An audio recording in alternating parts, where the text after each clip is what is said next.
I call this meeting of June 6th.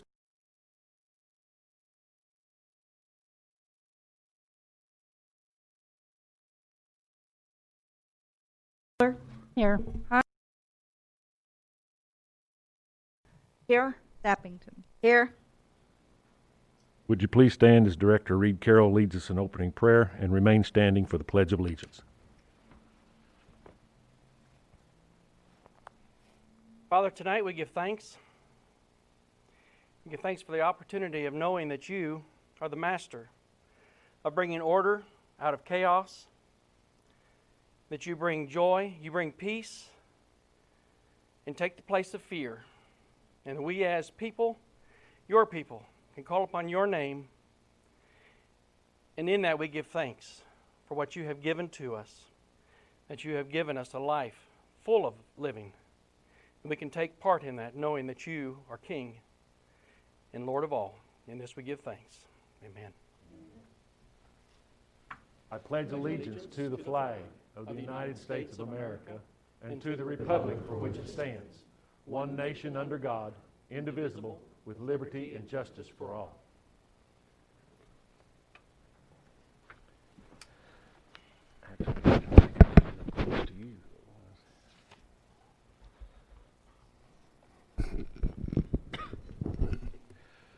All right, I apologize. I was sitting a little bit too far to my left. I wasn't paying attention to where I was, and wasn't quite centered. I'm still not centered, but we haven't been for a while. So, good evening, everyone. Can you hear me through the mask? Or kinda? Am I muffled? Can you hear me? You do. I wasn't saying anything. You liked that, didn't you, Robbie? All right. Board. Excuse me, before we go any further, I want to make sure that everyone in the audience understands that we're entering a period of time when I ask that your electronic devices be silenced or muted so that we don't interrupt someone who might be speaking when you get a phone call. All right. Board, you've each received a copy of the Board of Goals workshop of May 14, 2020. Do we have a motion to approve? So moved. Second. Motion is second. I would note that there was a Scrivener's error, and our agenda shows May 15, but it was actually held on May the 14th. Is there anyone who feels there need to be changes made to the minutes as you've received them? Being none, we will vote on the minutes of the board workshop. All those in favor say aye. Aye. Aye. Opposed, nay. Minutes are approved. Next are the minutes of the regular meeting of June 2nd, 2020. Do I have a motion to approve? So moved. Second. I have a motion and a second. Is there anyone who feels the minutes as you've received them need to be changed? Being none, we will vote on the motion to approve. All those in favor say aye. Aye. Aye. Opposed, nay. Minutes are approved. That was a little healthier than aye. Thank you, board. I didn't have to try to see how many dissenters we had there.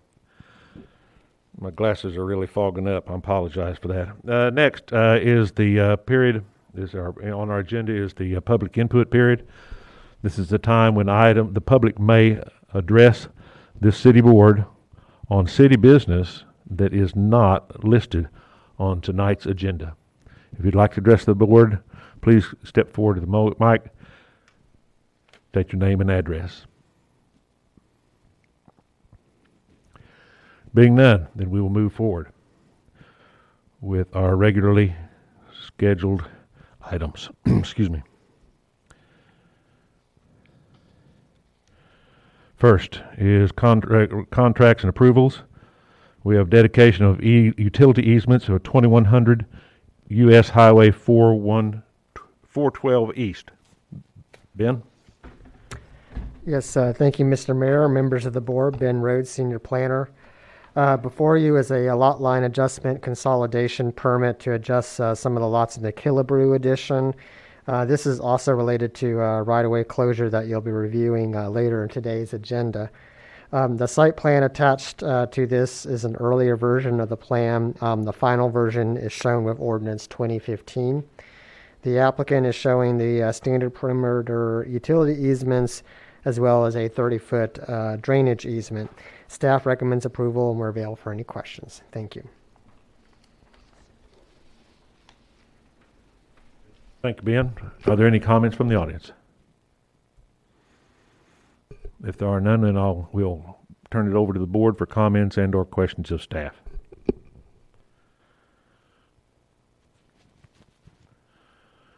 Being none, I'll entertain a motion to approve.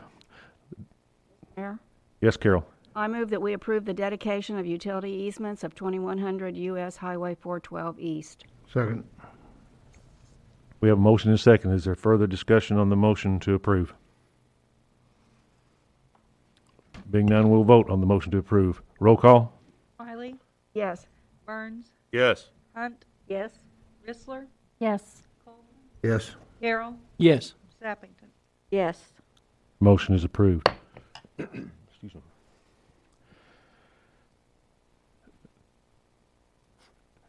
Next is a budget amendment for the airport for upgrade self-serve fuel terminal at a cost of $26,500. Don? Thank you, Mr. Mayor. Board, Don Clark, Community Development Director. Before you tonight for your consideration is a budget amendment for the airport to upgrade the self-serve terminal. The 2020 budget reflects $26,500 that was allocated for the local match for the grant to upgrade the airport taxiway lighting. As part of the CARES Act that was brought before the board on May 5th of this year, the FAA grants that were awarded for 2020 are going to be fully funded. So that basically means that our local match, this $26,000, is what the portion of what we are requesting to reallocate to upgrade our self-service terminal. So to give you an idea of this terminal, this allows pilots when they fly into our airfield to serve themselves with 100 low lead fuel. So it works just like it does for you and I when we go to a gas station and we put our card and our information into the terminal, and allows us to use our credit cards that way. The current terminal, which is the M3000, is being phased out. All locations where these were installed prior to 2008, we're one of those, is being phased out, no longer being serviced by the manufacturer. So what that means is if we were to have a breakdown, it would be on the city to try to find the parts and then fix it ourselves. And then also currently, we're not able to update our fuel pricing. So when we lower or raise the price of the fuel, we have to contact and put in a trouble alert to a tech in Colorado. They call us back as we get called into the call queue, and then they update it. Excuse me. This new terminal, which is the M4000, will come with some technology that will assist both staff and the patrons, such as high visibility LED readouts. So as the pilots are taxiing in, coming in, they can see the fuel price before they get over to the terminal, as well as it will have protector from a surge protector to protect from lightning surges or electrical surges or lightning strikes, if you will. And then also comes with fuel management software that will automatically generate fuel reports. Today they're done by hand, and to figure out kind of where we are with the level of fuel in the tanks, we have to go and stick the tanks in kind of the prehistoric way. We don't have a readout to kind of get an idea of where we are. So as we do our fuel reports, we go out, stick the tank, kind of get a gauge of where we need to be, and then we reorder fuel. With the new terminal, it would all be done via software. We'd be able to see where we are, basically setting an amount where we want to stay and when we need to reorder, and that would allow that to do so. The self-service terminal upgrades comes in at a total of $23,085.20, which will result in a capital savings of about $3,400 from the original allocated amount of $26,500. Staff is requesting approval. Stand ready for any questions from the board. Thank you. Thank you, Don. Any comments from the audience? Being none, I'll turn it over to the board for comments and/or questions of staff. Mr. Mayor. Yes, Carol. John, this is 24/7, is that right? Yes. Yes. So- Those, excuse me, the self-serve is in operation 24/7, 365. And I like the idea of upgrading it and not really having to spend any money. I think that's a good thing.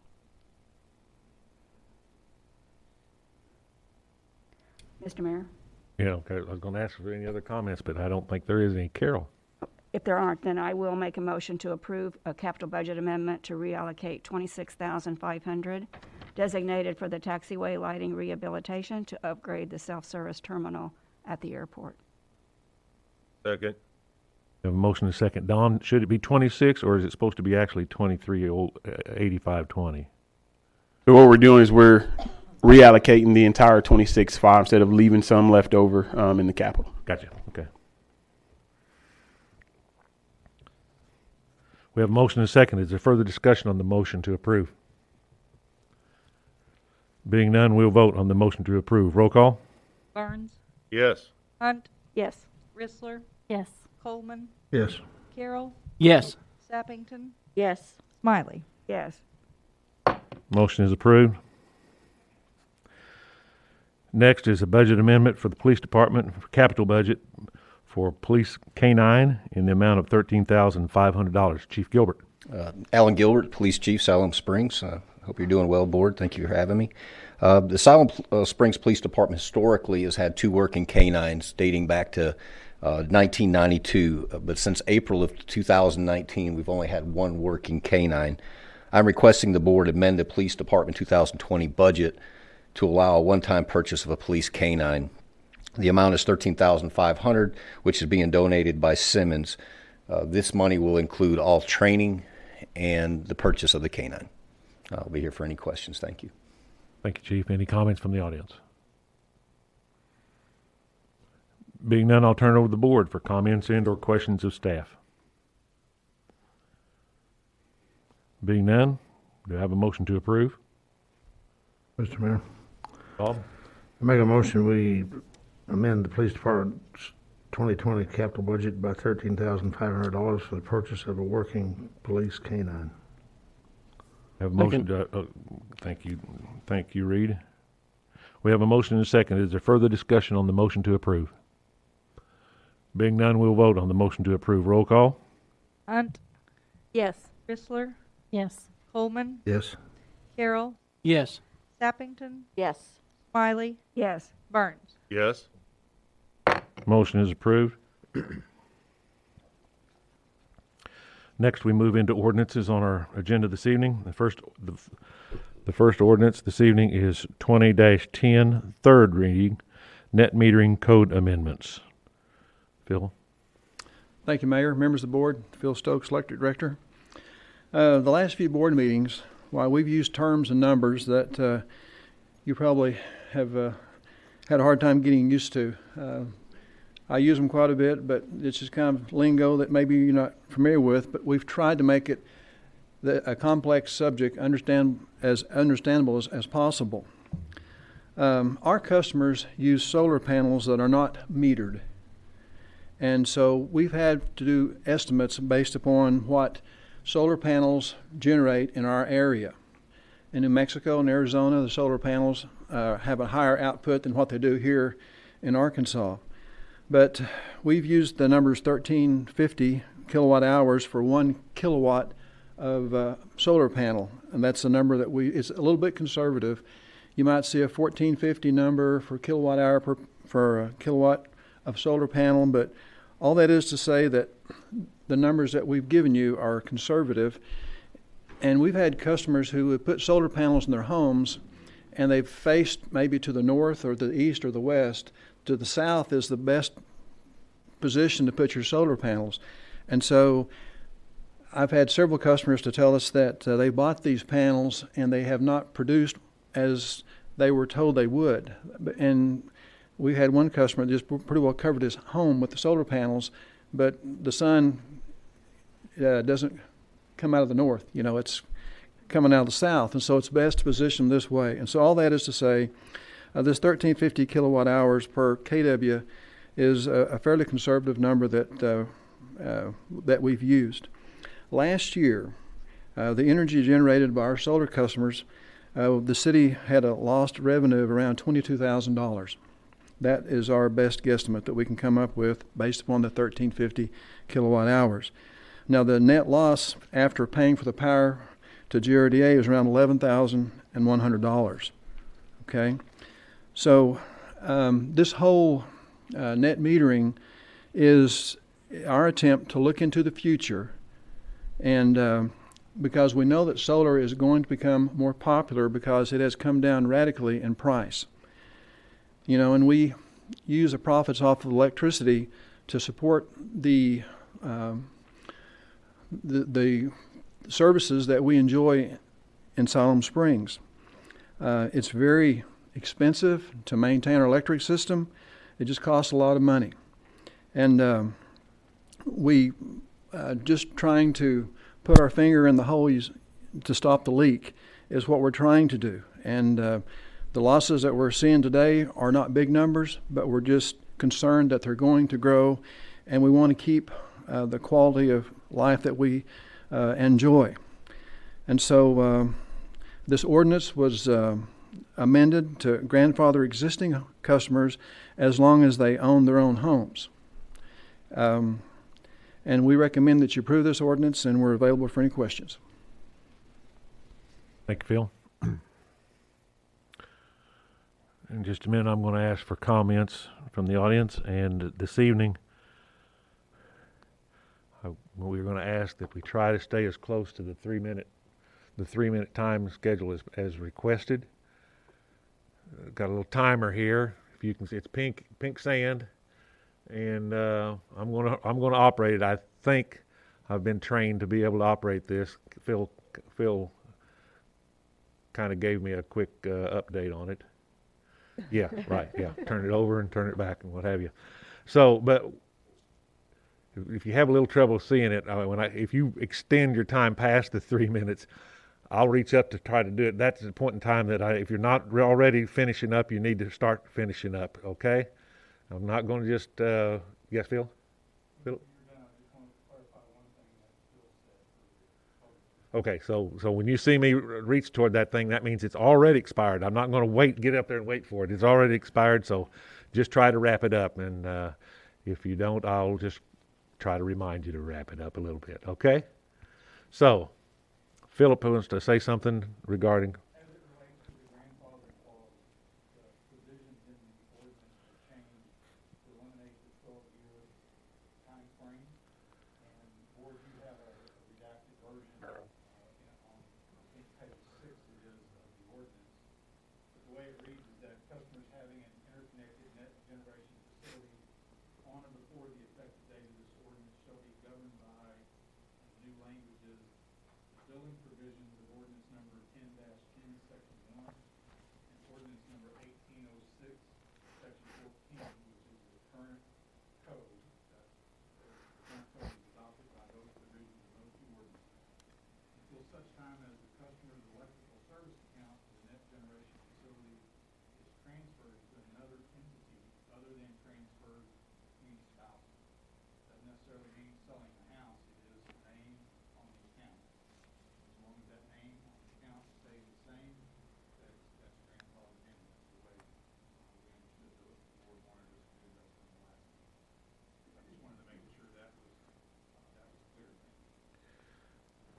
Thank you, Philip. All right, do we have anyone who wants to make a comment? Like I say, come forward, state your name and address. Brett Castleman, 1609 Savannah Lane. Several months ago, my wife and I received a credit card bill that showed a purchase that we had not made. So we called the credit card company, talked to a representative, and he looked at it and he says, this will be removed from your account because since you didn't purchase this item, you don't have to pay for it.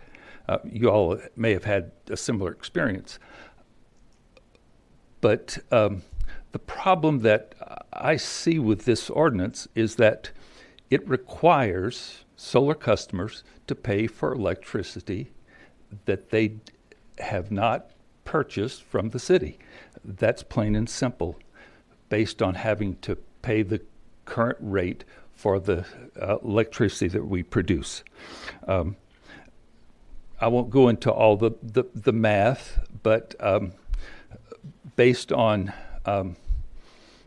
what we saw in the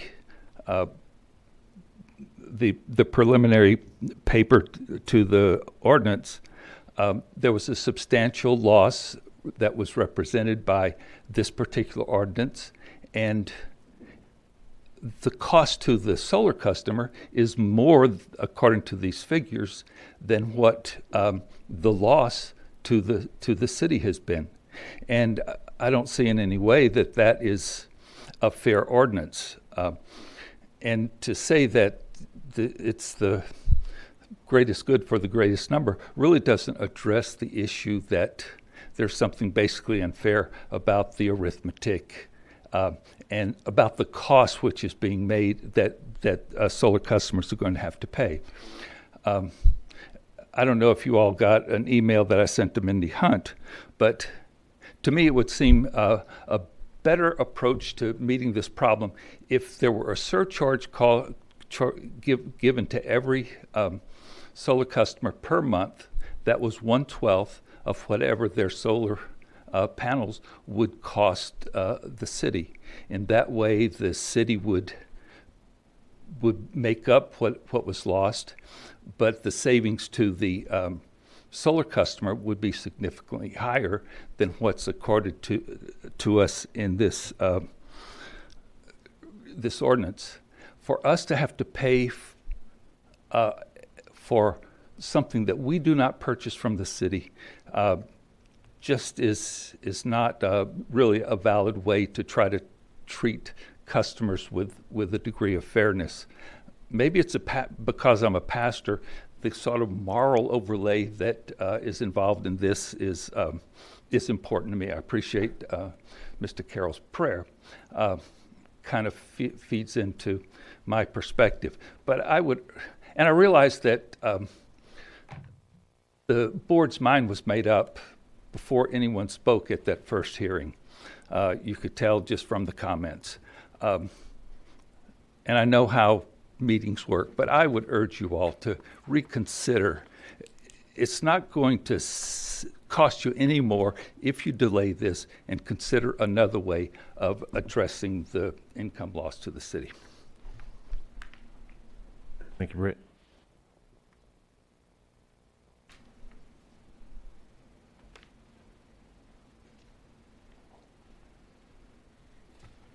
I'll remove my mask because it fogs my glasses. My name is Joe Woolbright. I live 104 South Skiller in Ward 2. So I lived there since born here in 1945. My family's been in the electrical distribution business for many years. My uncle used to run the power plant back in the 30s and 40s when we made our own electricity. I sent an email to all of you, but I want to read from the here tonight to encourage you to support the rate structure ordinance that's being considered. I'm told there are approximately 8,000 customers served by the City of Siloam Springs Electric Department, 27 that have solar panel and net metering. The administrators indicated the potential for a reduction of income to the city of several $100,000 per year if at some future date the number of solar customers increases, say, to 1,000. I presume this ordinance was precipitated by that observation. Based on the above premise, a very similar situation occurred in Siloam Springs a few years ago in the Water and Sewer Department.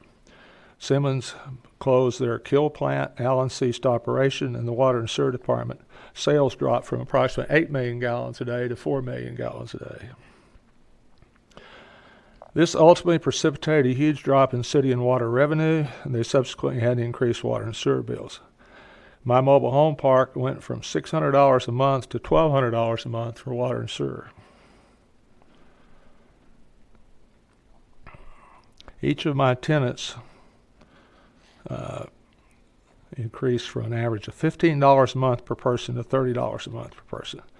If the administrator's prediction comes to fruition about the need to address solar rates, an increase will be required to make up for lost revenue for the electric department, and that will be placed on all customers.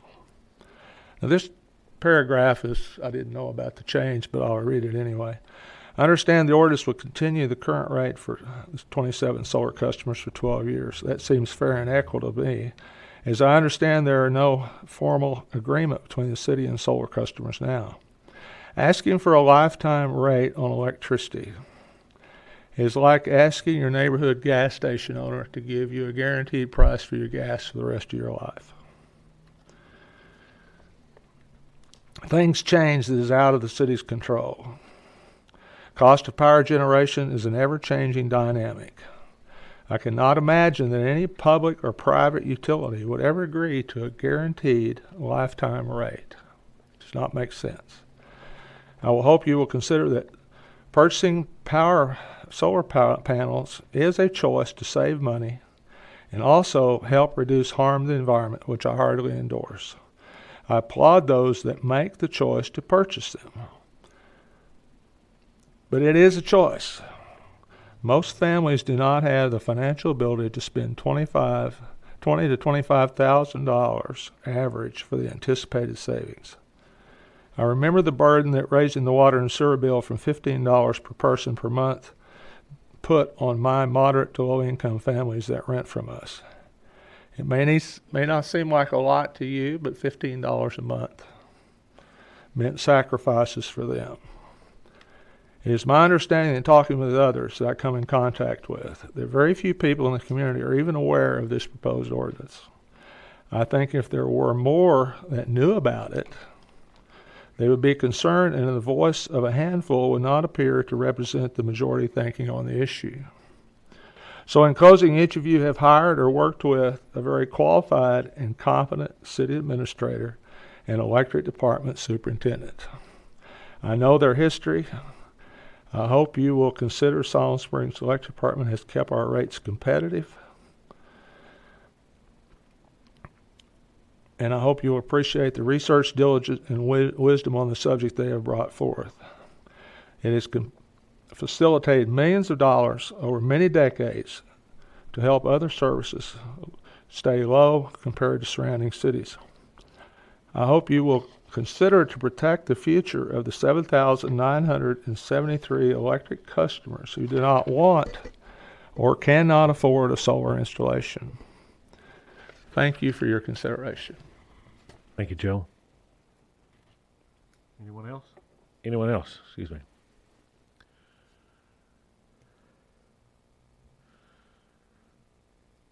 Philip, I'm going to make a recommendation that we get another timer so that I can start fresh.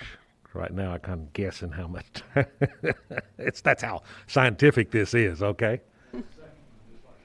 Just like this one, yeah. My name is Caroline Gear at 114 West Harvard Street. And I am a solar customer. And I want to thank Mr. Patterson and Mr. Stokes for meeting with me a few months ago about this issue. I had concerns about the city's changing the contract that I had with the city since July 2016. My understanding is that I was a third net metering residential customer at that time.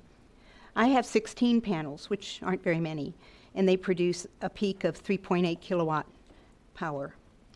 We installed solar panels to save money. I also save electricity by being thrifty and efficient in my energy use. The point is, I want to save electricity, but Mr. Patterson wants me to use it, which he told me. This ordinance is premised on a gnawing fear of the future economic stability of Siloam Springs and its ability to maintain our quality of life. So instead of looking at other sources of income, the city has zeroed in on solar panel residential producers as a current and potential threat. Let's put this ordinance in perspective. Only 26, or 27 maybe, citizens produce solar power out of 7,138 residential city utility customers. Let me say it again, because it's quite remarkable. 27 out of 7,138. Yet all of us pay the set monthly customer charge, which varies by $1 depending if you live inside or outside of the city limits. The total of those set monthly charges is almost $94,000. And added to that amount is each resident's monthly kilowatt usage charge. So that in a year, that's $1.2 million guaranteed per year, plus all the income from the kilowatt hour usage. These 26 residents, or 27, provide a valuable backup to the city's electric grid if the electricity should ever go out. For example, when the power grid went down after the hurricane in Puerto Rico, solar-producing residents were able to provide electricity to the grid and share it with their communities. The city buys solar energy from these 27 residents, energy they have not used during the peak production time of 10 a.m. to 4 p.m., pointed out by Mr. Stokes on his chart that there was a dip in usage during that time period, and perhaps that's when the solar people are using their own energy, except on rainy days. The city purchases the excess for use in the grid for about 3 cents a kilowatt from us, and then sells it from the grid for close to 10 cents a kilowatt, which results in an almost 7-cent profit per kilowatt for the city. It is reasonable for the city to honor its net metering contract to encourage Siloam Springs citizens to be thrifty and efficient in their energy use. Finally, the city is generating fear about the future of Siloam Springs' economic viability by making these 27 residents, who made a net metering agreement in good faith with the city less than a decade ago. The city is asking these residents, these 27 residents, and any future solar-generating residents to bear the brunt of the city's expanding budget. It's unlikely that many residents will want to invest in their own solar infrastructure, and it's a certainty that they won't if they can't benefit from their own production. Making decisions based on some fear projected into the future is not good policy. Making decisions on fear diverts attention away from the real issues of economic development: more businesses to generate retail sales taxes, and more residents to pay city taxes and purchase city utilities. Government does not need to steal from its citizens, it needs to work smarter.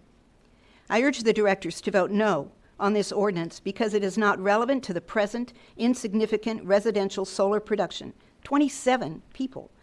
It is based on fear both now and for the future, and it does not seriously consider all the ramifications and unknown variables that will shape our future. Solar producing customers are not the bad guys here. The concept and practice of buy all, sell all is a thinly veiled euphemism for government overreach and theft of private property. Thank you.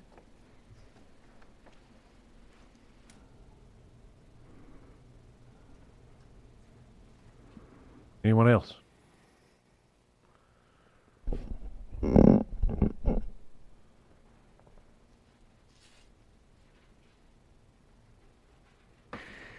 Larry Kennemore, 207 Western Hills Drive, Council. I just want to review some issues and statements from the prior discussions on Ordinance 2010. Since it involves a major source of income for the city and has been admitted to by the following board members: Brad Burns, a big part of our budget; Marla Sappington, we rely so much on electrical income; Mindy Hunt, electricity is a large source of revenue; Carol Smiley, the city operates on revenue from the electricity; and Mayor Turner. We depend on electrical for a major part of our income, and now tonight, Mr. Stokes stated we need to continue our quality of life from the income from this. It has shown the citizens of Siloam Springs that you admit that you have failed in your fiduciary responsibility to the citizens of the city, which is an issue to be addressed at a later date. Once this ordinance passes, this city is going to find itself literally alone, isolated from the rest of the state of Arkansas when it comes to solar, the environment, and the ability to perform your fiduciary responsibility to the citizens of Siloam Springs. I'm going to give you just one example. The city's expenditure for its own electricity is over $750,000 a year, of which almost 60% comes from the wastewater treatment facilities. Cities such as Fayetteville, Springdale, Clarksville are now in the process or have installed solar to save their citizens this enormous expense. With this ordinance, there will be no possibility for this city to take steps to save the citizens this expense, which is sure to grow in the future. And Reed Carroll says, we can come back at a later date or look at it in the future. It's just pandering to us as citizens. In fact, you may not even be here to bring it up at a later date. So here it is now known to the citizens, we are hostage to GARDA contract, a contract that you as a board is responsible for passing and burdening the city with. Not one board member here has asked to look into negotiating with Garda on this part of the contract, a part of your fiduciary responsibility. Who on this board is going to stand up and be counted and represent the citizens of Siloam Springs and be fiscally responsible looking into the future? Thank you.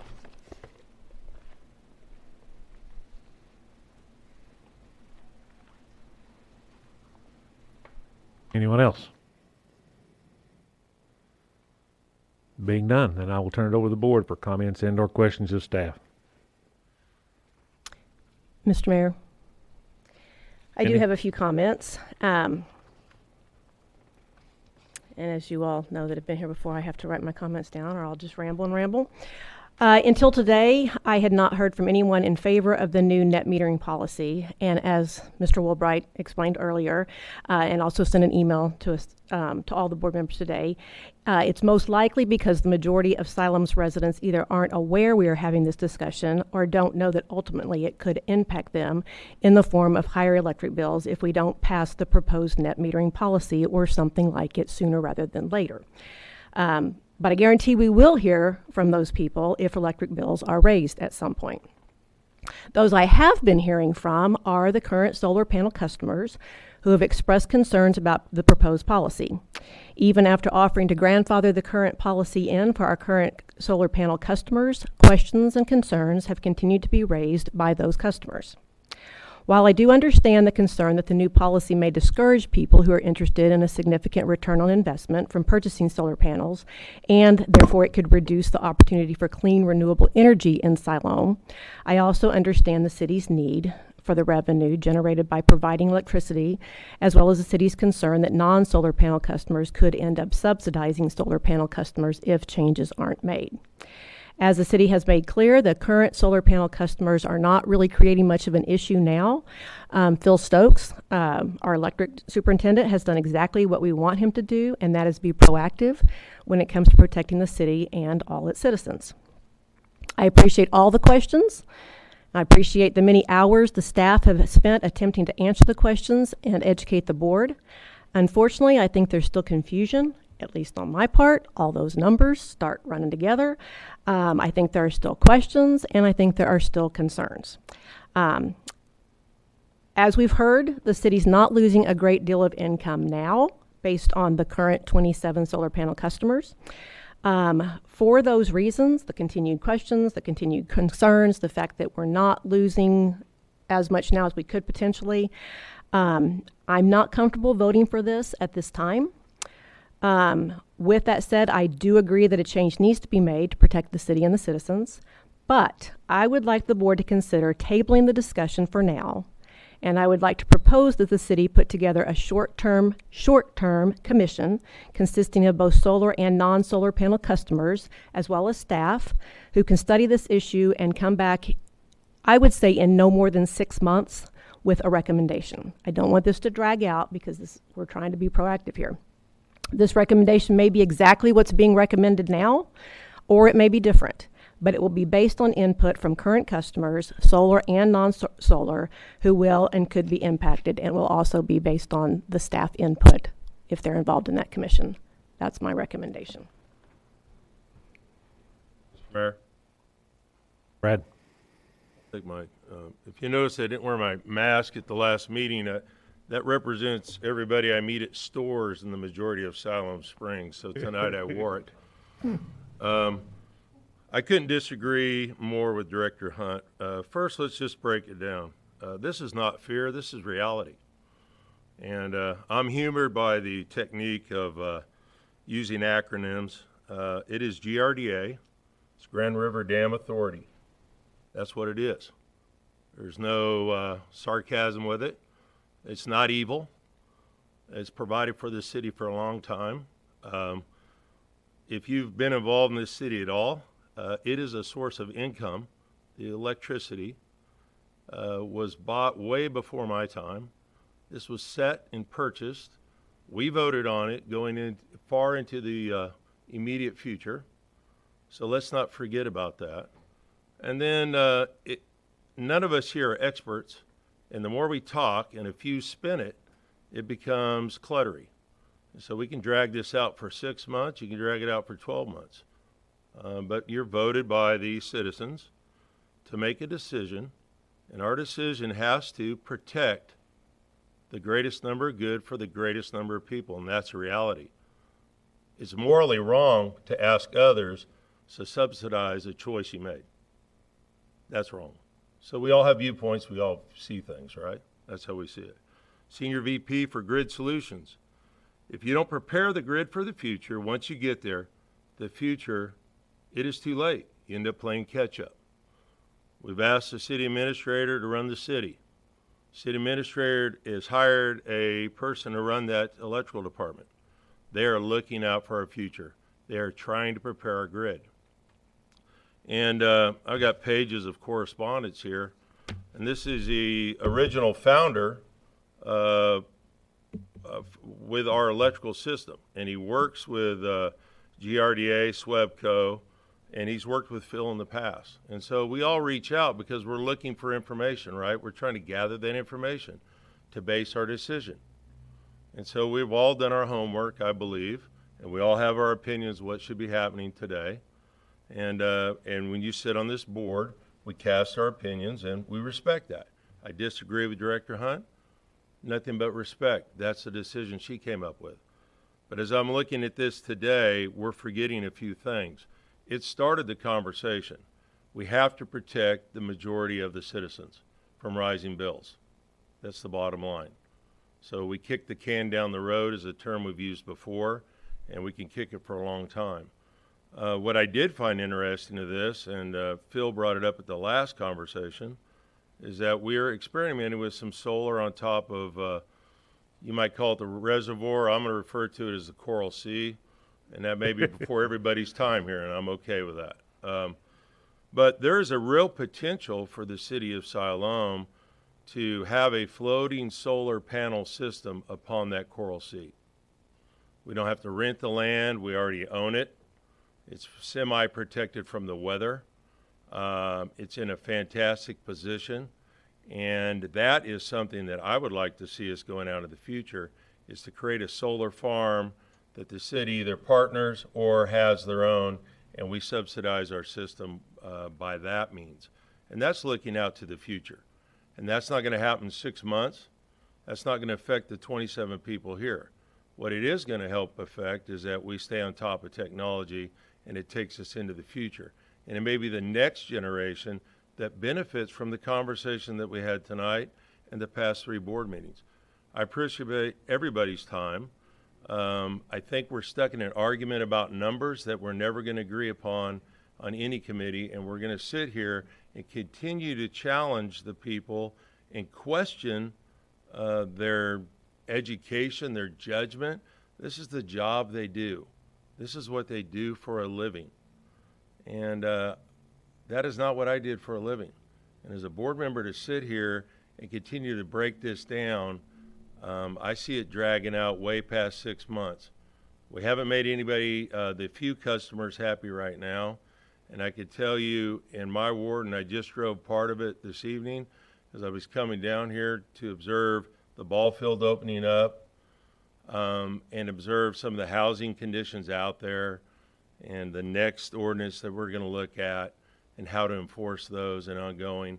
And I'm looking around, and I have a very difficult time passing on any more funding requirements from the majority of my citizens in Ward 2. Thank you. Mr. Mayor? Bob? I'm, excuse me, going back to the beginning of this on the first reading. There's one change that's been made to this that I'm pleased with, and that's the grandfathering clause. It holds these 26, 27 people to a position where they're not going to be financially harmed, and that's one of the things I'm very pleased at. I think that's I made the comment last board meeting that anytime we have a new rule somewhere along the line, somebody is going to be inconvenienced, and that's a true statement.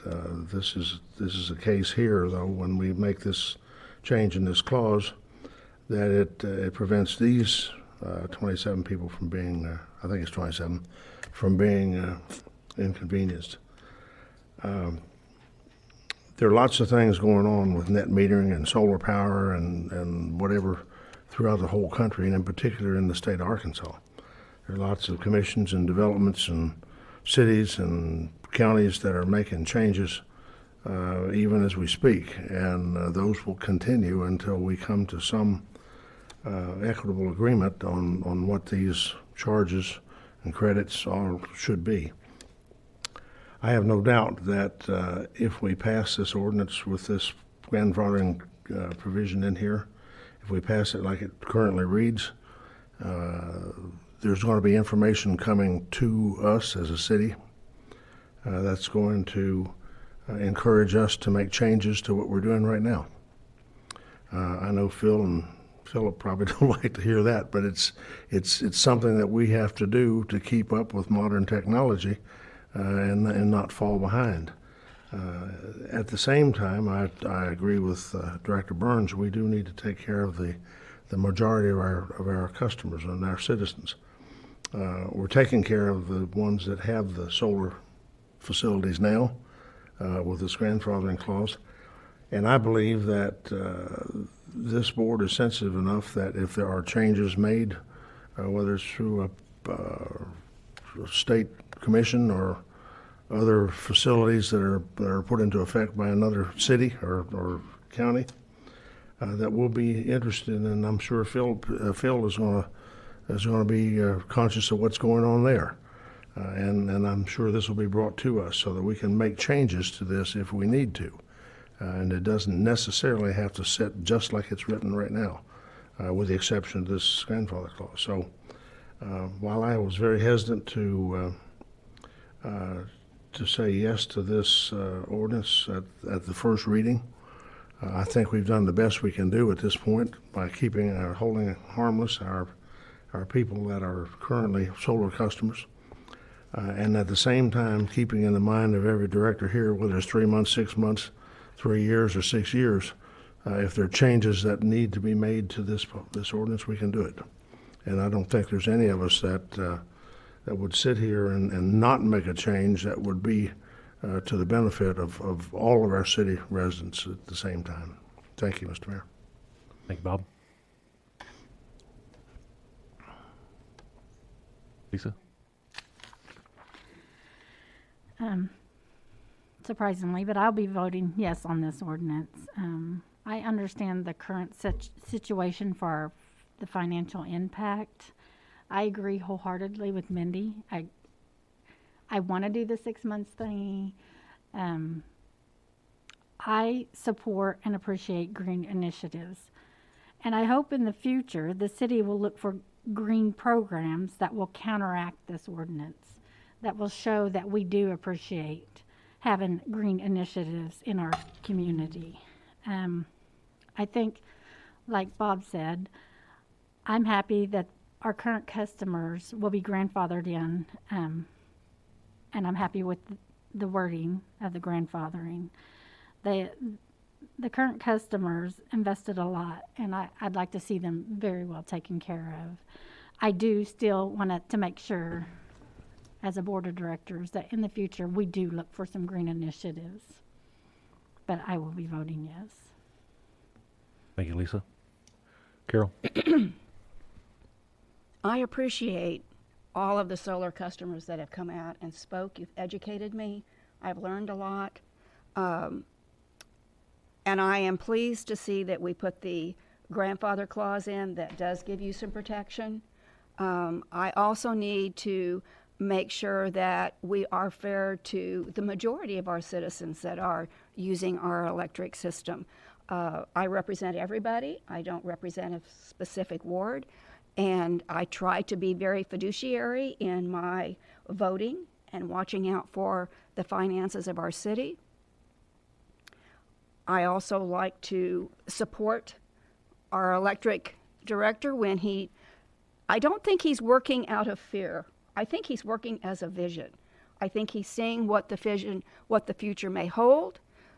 And I also appreciate that we are a city that has our own electric department that can produce revenue that creates the quality of life that we've all enjoyed.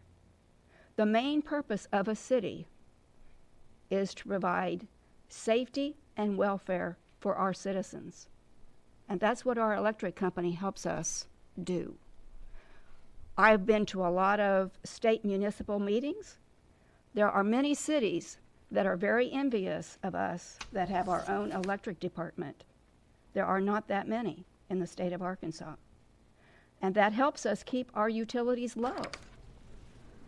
But I also appreciate those that are looking out for the environment, that are looking out for the savings of their own families. And as we all want, and as we've stated, we are doing some solar experiments out on the Coral Sea. And I do remember when that was called the Coral Sea. Right. So I am in favor of this ordinance, but I'm also in favor of looking for more green things that we can participate in. And I would hope that our, whatever department we have, can look forward to more green in our future. Thank you. Thank you, Carol. Mayor? Brad? I don't want to sit up. Phil, could you jump up real quick? Because what I don't want this to take away is that, and I mentioned at the last board meeting, about being green and about looking into solar and the continued development of solar energy. So, Phil, what was, I believe I wrote it down. I don't want to be incorrect. I want you to be incorrect, sir. So, underneath our contract with GRDA, what was our percentage of solar that we could produce? Was it, I want to say... They allow us 20% of our peak. And our peak last year was like 61 megawatts. So we're bumping right at 12 megawatts is what we can produce underneath the existing program they have. So just out of curiosity, and I know, you might know this off the top of your head, maybe you don't. So if we looked out to the future with a potential solar farm upon the Coral Sea, which now I'm thinking about putting a sign in red Solo cups in the fence, we miss the Coral Sea, but so I'm just curious, what would that look like in the future, and what's that potential cost? With no answer unless you have it, but just that might be some needless information provided in the future. We have contacted several companies that do floating solar, and they gave us a bid on 5 megawatts at $7.5 million. And so that 5 megawatts is DC, and so it's actually close to 4 time you convert it to AC, but it's kind of technical stuff. But anyway, we could, for what GRDA allows us to have, we could probably be bumping close to $25 million is what we'd have to invest to do 12 megawatts. Thank you. I have a question. Carol? What would be the revenue produced? Well, that's getting tougher. There's a lot of... I'm not going to hold you down to that. Carol, and Dr. Smollers, what you get into is GRDA has a high demand charge and a low energy charge. And so what we want to do is to shave our demand so we can reduce what we pay GRDA. To do that with solar, you have to buy a battery system that can handle large amounts of power so you can turn it on during those peak times. And so batteries are coming down in price also. Lithium world is coming around and all this. But so to answer your question, every megawatt that we can reduce in peak, we're saving $10,000. Okay, and so with let's say 10 megawatts, we can save close to $100,000. With a $25 million investment. Yeah, close to it, give or take. Would that count the batteries, that 25 million? No. No. No, and when you're start talking large farms, I mean, there's more than just panels involved. There's all kinds of switch gear that you got to invest in, batteries, and you're moving a lot of power around, and you have to consider a lot of things that happen with when the sun comes out and everything's going full bore. Your system has to be designed to handle that. So we'd have to beef up some feeders that we have to absorb that power, and so, but. Rule of thumb, about $10,000 for every megawatt that we can shave. So right now, it doesn't look extremely realistic, but it may in the future as we continue to keep tabs on it. The problem we have is the people we buy electricity from have extremely cheap power. If we were in New York, California, the numbers could change. But where we are, we're blessed with really good, firm, cheap power. That's why our citizens have good rates. Yes.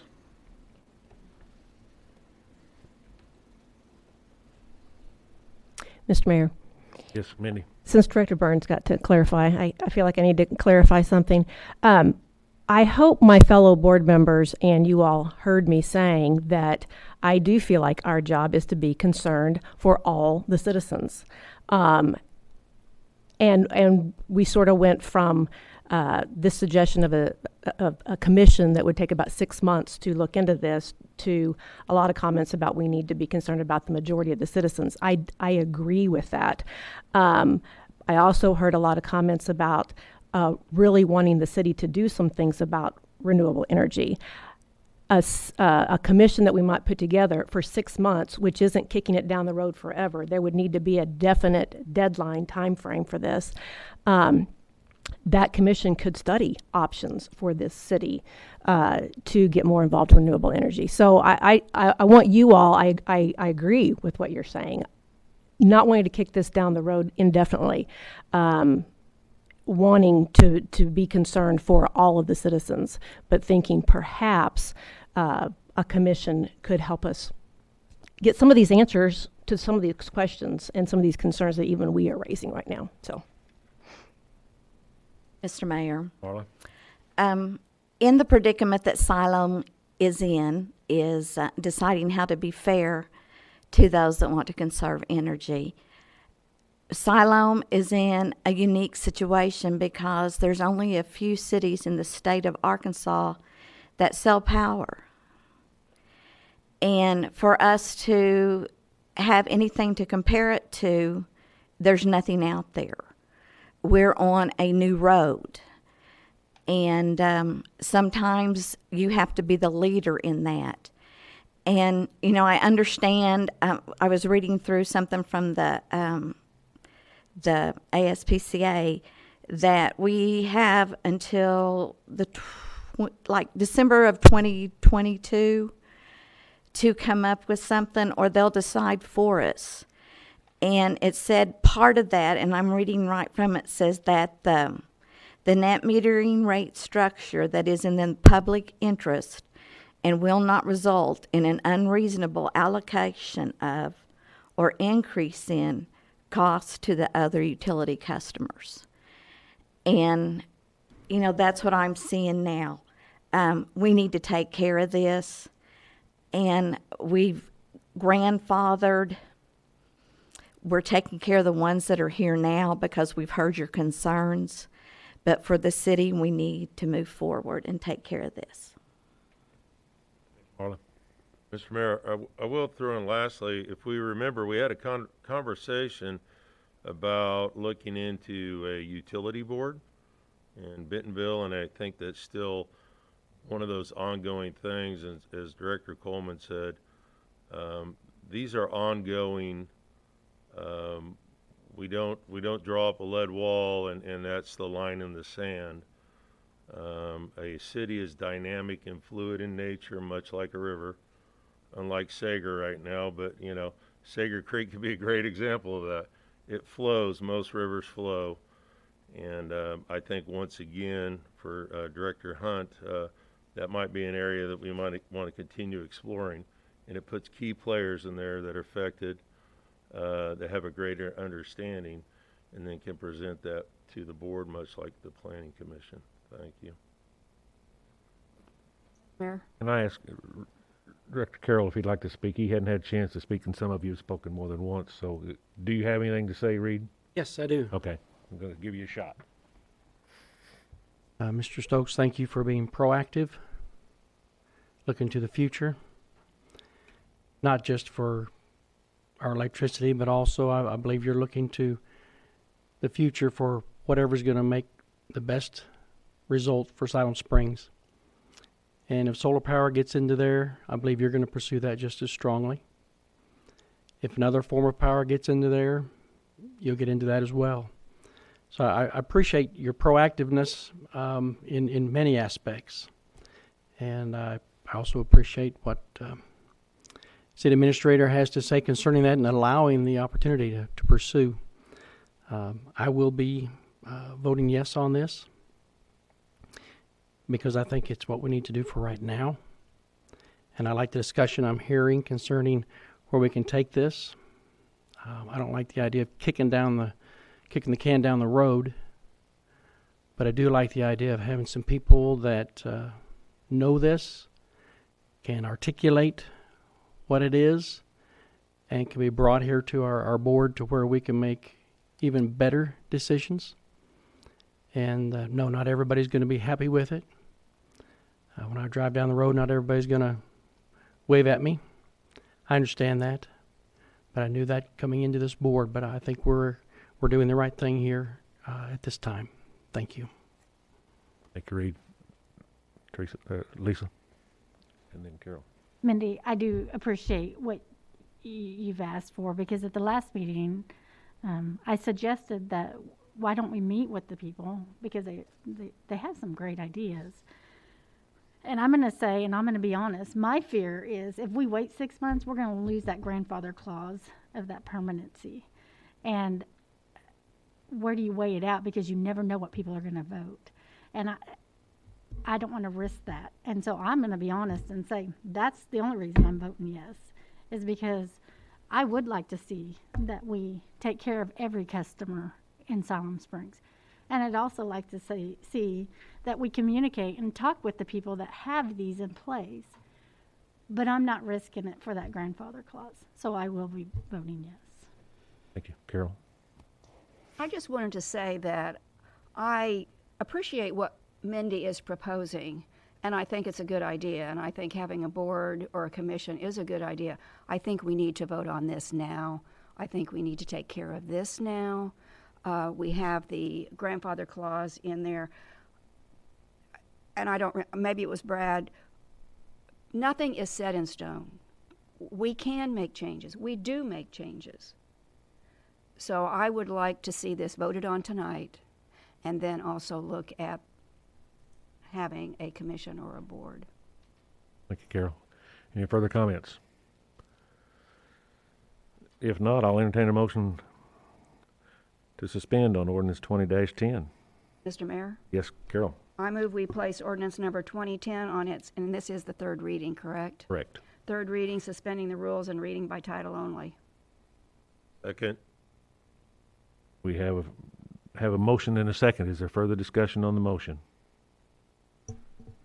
Being none, we will vote on the motion to suspend. Roll call?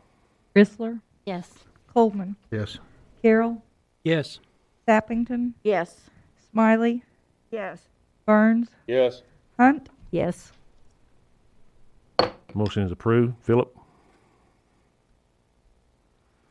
Ordinance number 20-10, an ordinance amending chapter 98 of the Siloam Springs Municipal Code for purposes of updating the electrical regulations with respect to net metering and distributed generation. Thank you, Philip. I'll now entertain a motion to adopt ordinance number 20-10. So moved. Second.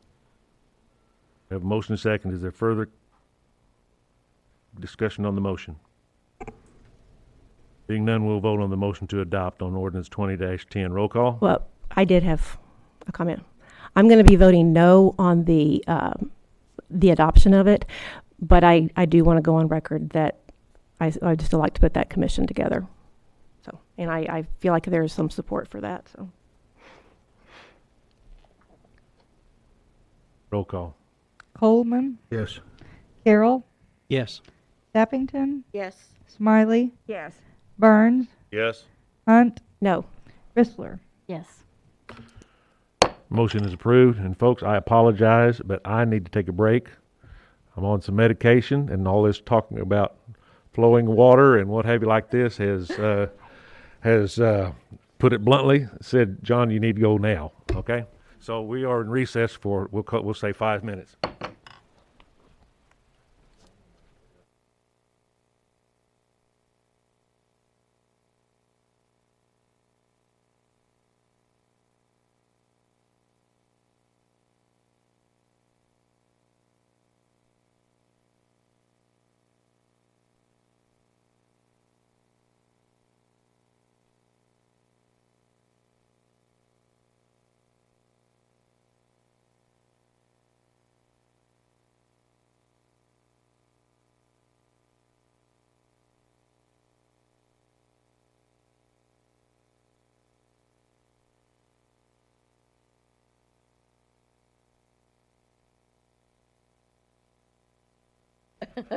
Somebody's supposed to do it, and I can't.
Back to order, if that can be possible.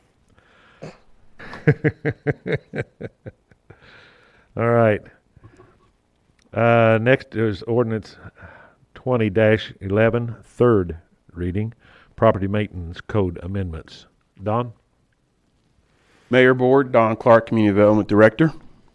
Before you tonight for its third reading is ordinance 20-11, property maintenance codes amendments. As a reminder, staff is requesting updates to 4 sections of the code as it relates to damaged trees to be needing to be removed 90 days after a storm or 90 days after receiving notice from the city.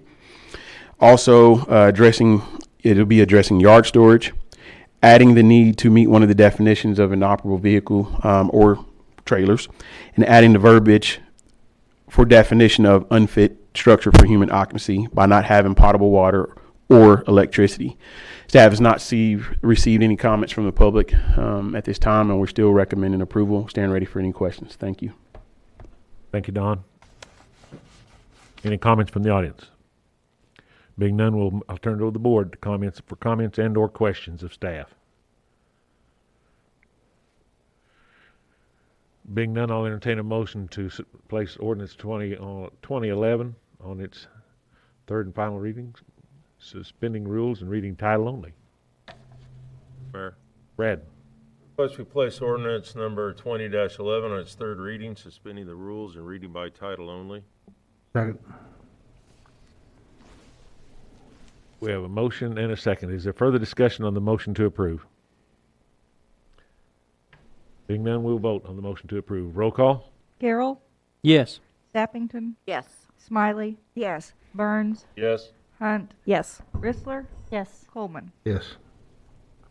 Motion is approved. Philip? Ordinance number 20-11, an ordinance amending sections 31, 34, and 84 of Chapter 66 of the Siloam Springs Municipal Code to adopt property maintenance code updates. Thank you, Philip. I'll now entertain a motion to adopt ordinance 20-11. So moved. Second. I don't have any idea who made the motion. Marla made the motion to adopt, and I believe that's right. Isn't that correct? Yes. And Brad got the second.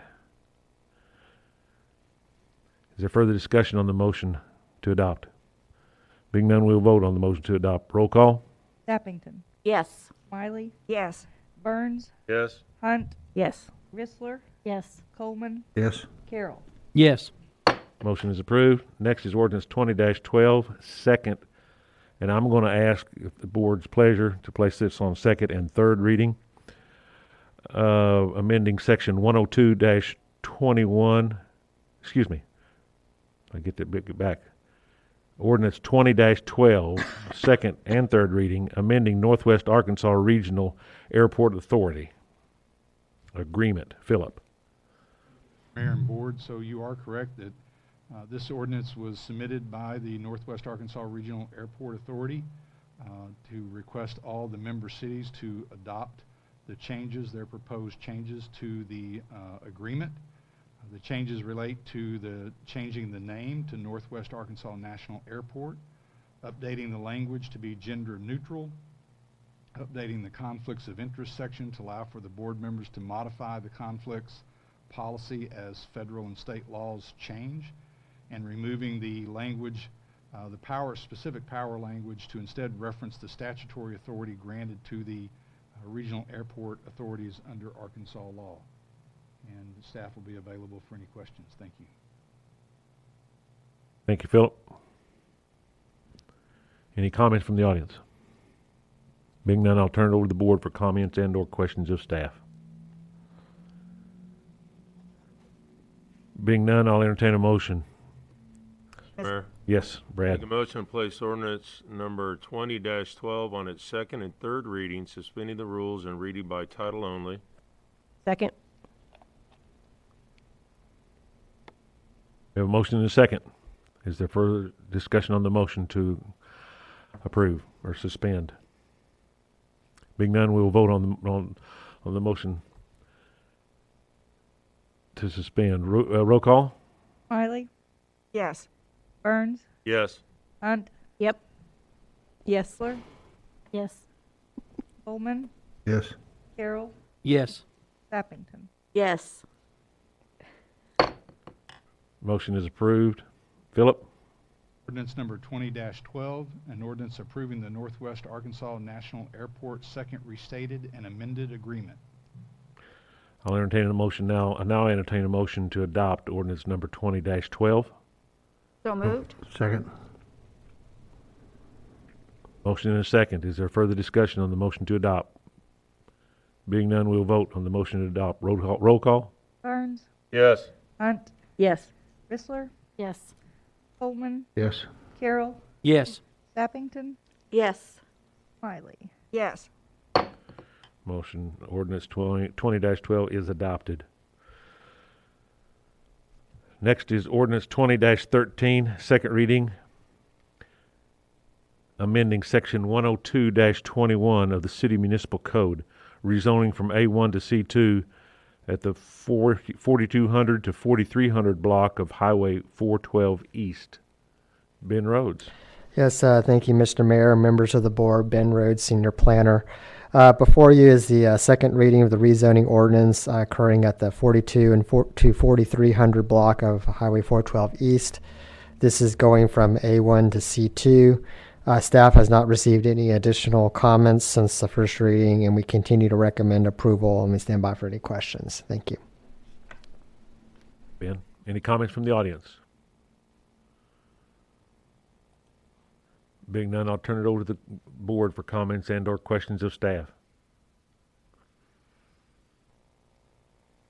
Being none, I'll entertain a motion on ordinance. Mr. Mayor, Yes. I move that we place ordinance number 20-13 on its second reading, suspending the rules and reading by title only. Second. We have a motion and a second. Is there further discussion on the motion to suspend? Being none, we will vote on the motion. Roll call? Hunt, Yes. Chrysler, Yes. Coleman, Yes. Carroll, Yes. Sappington, Yes. Wiley, Yes. Burns. Yes. Motion is approved. Philip?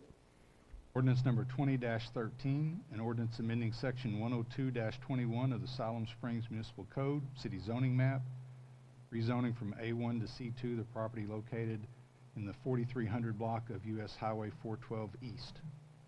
Thank you, Philip. Now we'll go to ordinance number 20-15. First reading, vacation of unnamed right-of-way at 2100 Highway 412 East. Ben? Yes, thank you, Mr. Mayor, members of the board.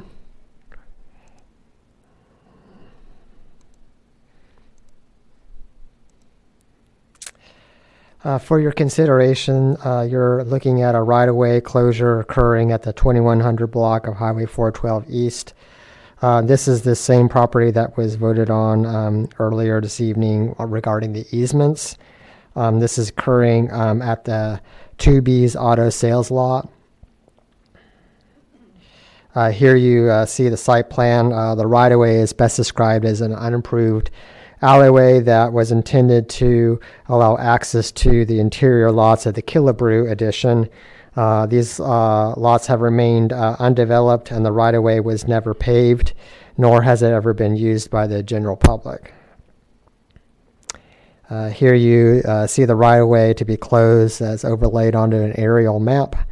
The area is primarily behind the 2B's sales office, heading north from there. The right-of-way north of this spot was previously closed in 1996. The abutting property owners to the north and south sides have also signed the right-of-way closure petition. And finally, you see the site view. This is looking to the north. Staff has no conditions, and we recommend approval and stand by for any questions. Thank you. Thank you, Ben. Any comments from the audience? Being none, I'll turn it over to the board for comments and/or questions of staff. Being none, we'll vote on ordinance 20-15 on its first reading. Roll call? Need a motion. Need a motion. Guess I need a motion since I Mr. don't have Mayor? anybody. That's what I was asking for. Okay. Mayor, I move that we place ordinance number 20-15 on its first reading, suspending the rules and reading by title only. Second. We have a motion and a second. Is there further discussion on the motion to suspend? Being none, we will vote on the motion to suspend. Roll call. Chrysler, Yes. Coleman, Yes. Carroll, Yes. Sappington, Yes. Wiley, Yes. Burns, Yes. Hunt. Yes. Motion is approved. Philip?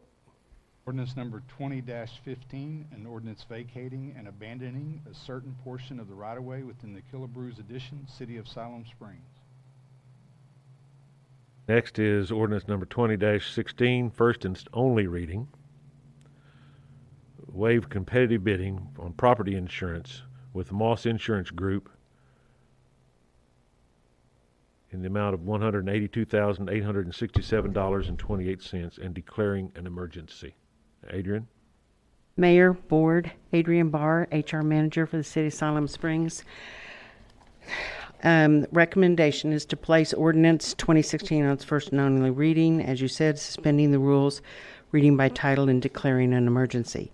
After a thorough review of comparison of the AML property insurance and the policy that is being offered by Moss Insurance, staff's recommending continuing with Moss Insurance. AML does not cover general liability, only the physical damage to the property listed on the statement of values.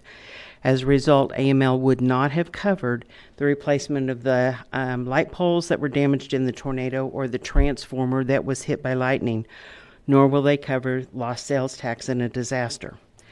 Both AML and Moss provide insurance through Alliant, which is our current carrier. Alliant has added a $250,000 deductible for wind and hail and catastrophic separately. And as a result of the nationwide catastrophes that have happened over the last 2 or 3 years. And so all the customers are seeing increased rates, as well as those that have exceeded their 300% in damages over their premiums, a higher deductible, which is where we fall in. Moss does offer a buy down or a buy back policy. And in doing so, the city staff recommends that we purchase that to help cover the wind and hail and or catastrophic deductibles. It would buy down the one that we chose, $200,000 of the $250,000 deductible. We've had no current issues with Moss being a servicer for us. And AML does not offer a buy-down premium. The fiscal impact would be, for Moss, it would be $148,235 plus the buyback premium for a total of $182,867.28. The insurance from AML is $114,782.44. There is a significant difference between the two.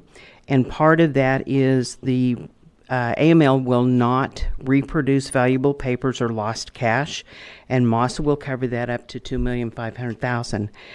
If we were to lose some cash in a catastrophic event or a tornado here at City Hall, UB, utility billing, can pull in $100,000 a day in receipts. AML does not cover either one of those. And AML requires that if you purchase or if you build property or purchase it, you add it immediately, and they require that they add it to the policy and prorate for the end of the year. Moss will cover it until the next premium year, and then we'll bill you for it. That way it would not affect our budget. And Moss and AML both have a $10,000 deductible for all risk, and that's a deductible that will apply in the event of a more specific deductible is not applicable to a loss. So with that information, if you have any questions, I am available. Thank you, Adrian. Any comments from the audience? Being none, I'll turn it over to the board for comments and or questions of staff. Mr. Mayor, Carol? I just want to thank you, Adrian, for bringing this to us and looking at all the numbers and doing the comparison. I appreciate it. Thank you. You're quite welcome. Mr. Mayor, Yes, Marla? I think it's best that we do keep our business local too. Thank you. Be local, be heard, right? That's right. We have the shirt to prove it. Right. Anybody else? If none, let's see, we got a, did we have a first and a second? I didn't write anything down. Have we got a motion? Okay, I don't have anything down here. So Mr. do I have a Mayor. motion? Mr. Mayor, Carol? I move that we place ordinance number 2016-16 on its first and only reading, suspending the rules and reading by title and declaring an emergency. Second. Motion and a second. Is there further discussion on the motion to approve? Being none, then we will vote on the motion to approve. Roll call. Coleman, Yes. Carroll, Yes. Sappington, Yes. Smiley, Yes. Burns, Yes? Hunt, Yes. Rissler. Yes. Motion is approved.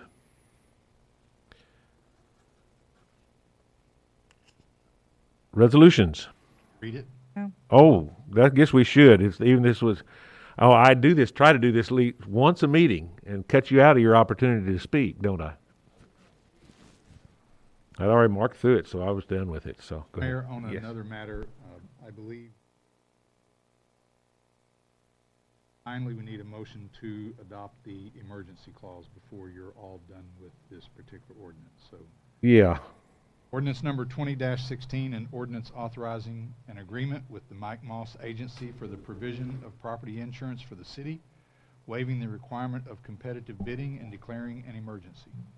thank you. That's what happens when you drop your glasses down and you can't see through them and you can't read your notes. I have that right here, motion, first and second, I don't have one. So I'll entertain a motion to adopt ordinance number 20-15. So move. Second? Motion is second. Is there further discussion on the motion to adopt? Or any discussion? Being none, we will vote on the motion to adopt. Roll call? Carroll, Yes. Sappington, Yes. Smiley, Yes. Burns, Yes. Hunt, Yes. Rissler, Yes. Coleman. Yes. Motion is approved. Resolutions. One this evening. We got to adopt the emergency. We gotta adopt it. Well, now, wait a minute.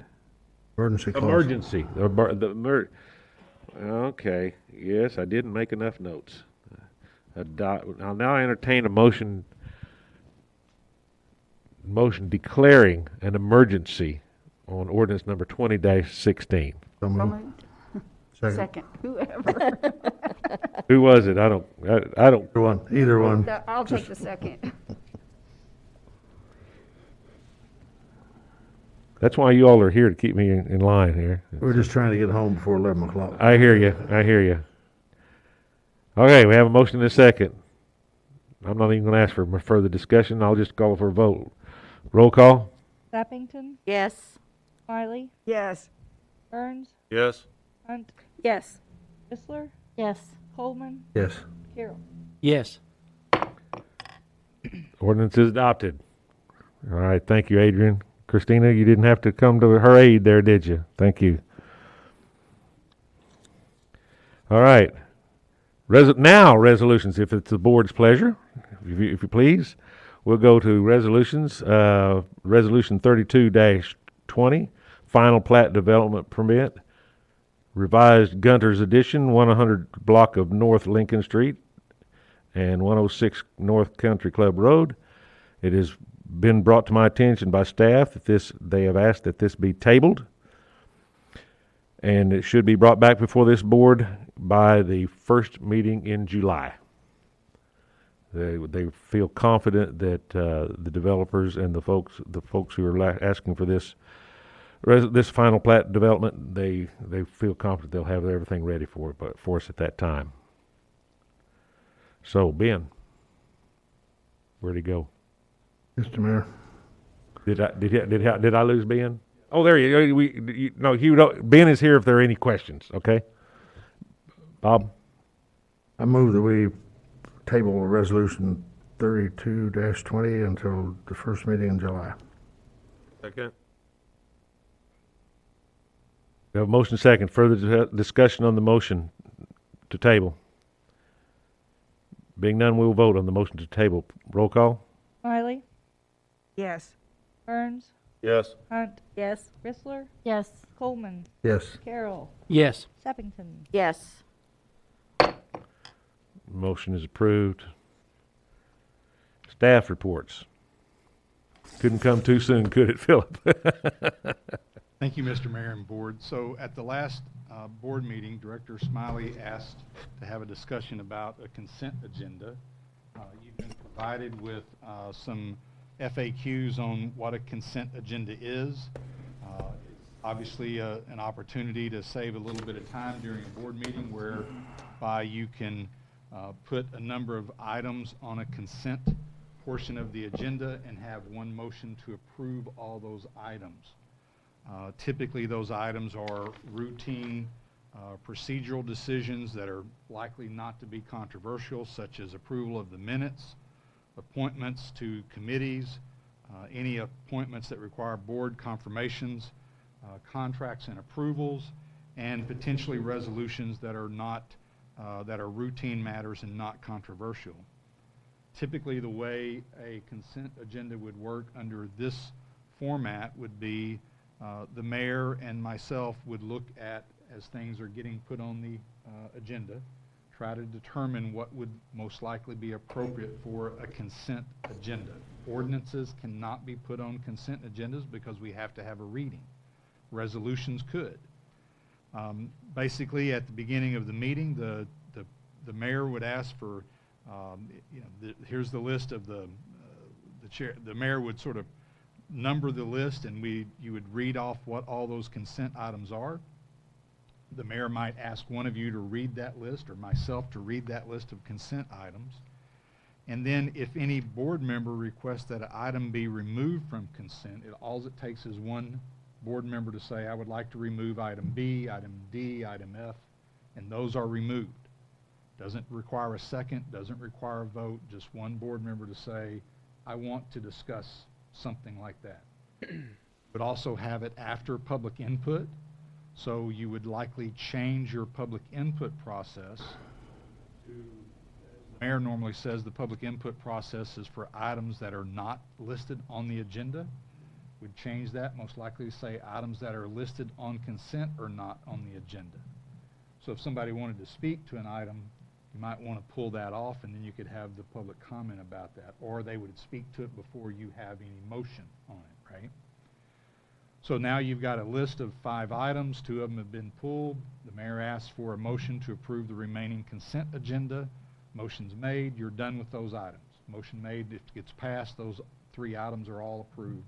And then you typically immediately deal with the 2 items that have been pulled off. The mayor or the chairperson typically could put those later on in the agenda, but usually it's right after that you deal with, okay, what was removed? Item A. Item A's, let's have the discussion. Whoever removes it typically gets to have the first comment as to why that's removed. If there's any public discussion needed, you can have that. Eventually there's another motion made to approve it or something, and then you move on to the next item that was pulled. On the FAQs at the bottom of that, how do you start?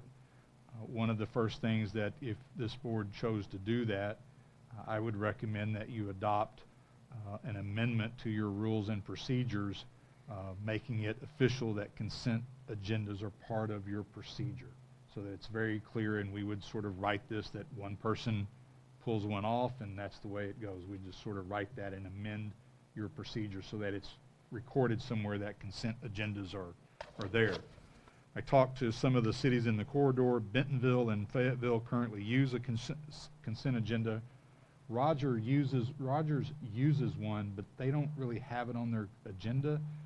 They have some strange thing where the way I was told, the senior member of the board could say, Mr. Mayor, I want to put item A, D, E, and F on consent and make a motion, and so but it's not on the agenda, which is really, they're not grouped together already, which is really, I think, odd. Also, before you, I took the last board meeting's agenda. So you have an example from last week, June 2nd, of what your non-consent agenda would look like. and you have what it might look like if you had a consent agenda.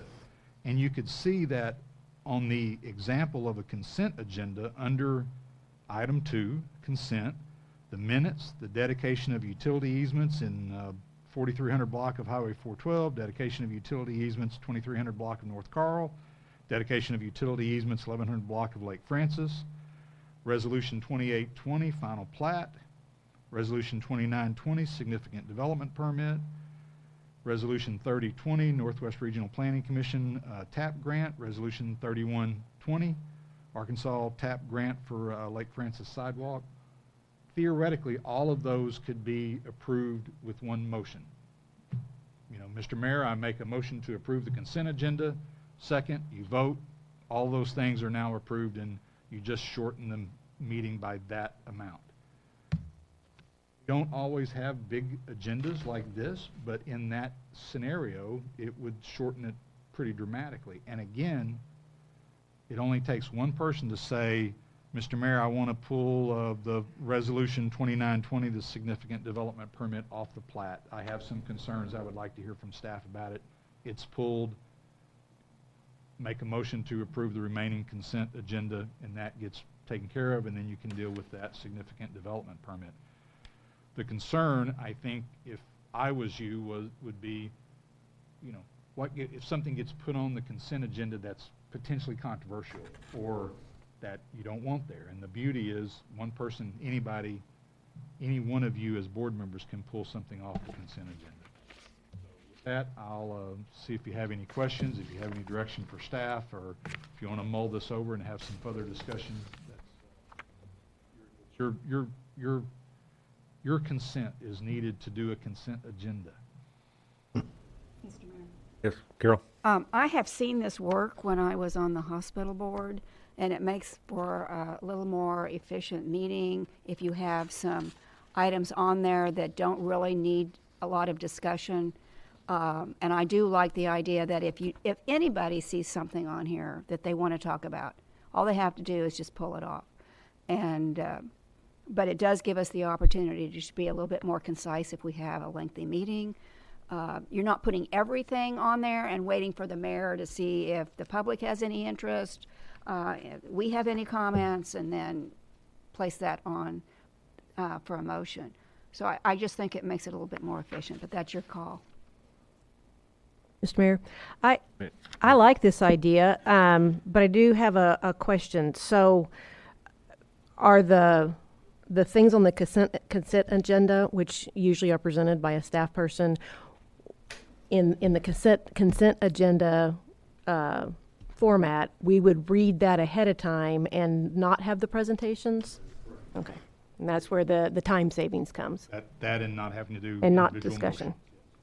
So you wouldn't have, I mean, again, if there's something you don't understand and you need staff to explain it, you would most likely say, Mr. Mayor, I'd like to pull item G or whatever it is off the consent so staff could, you know, answer some questions for me. And all those reports are still made public because they're all on the website. Mayor, Brad? we bring that to the first meeting in July to amend the rules and procedures? That's your pleasure. If that's the board's pleasure. I would like to see that happen. I'm done. Moving on. If that was in the form of a motion, I second it.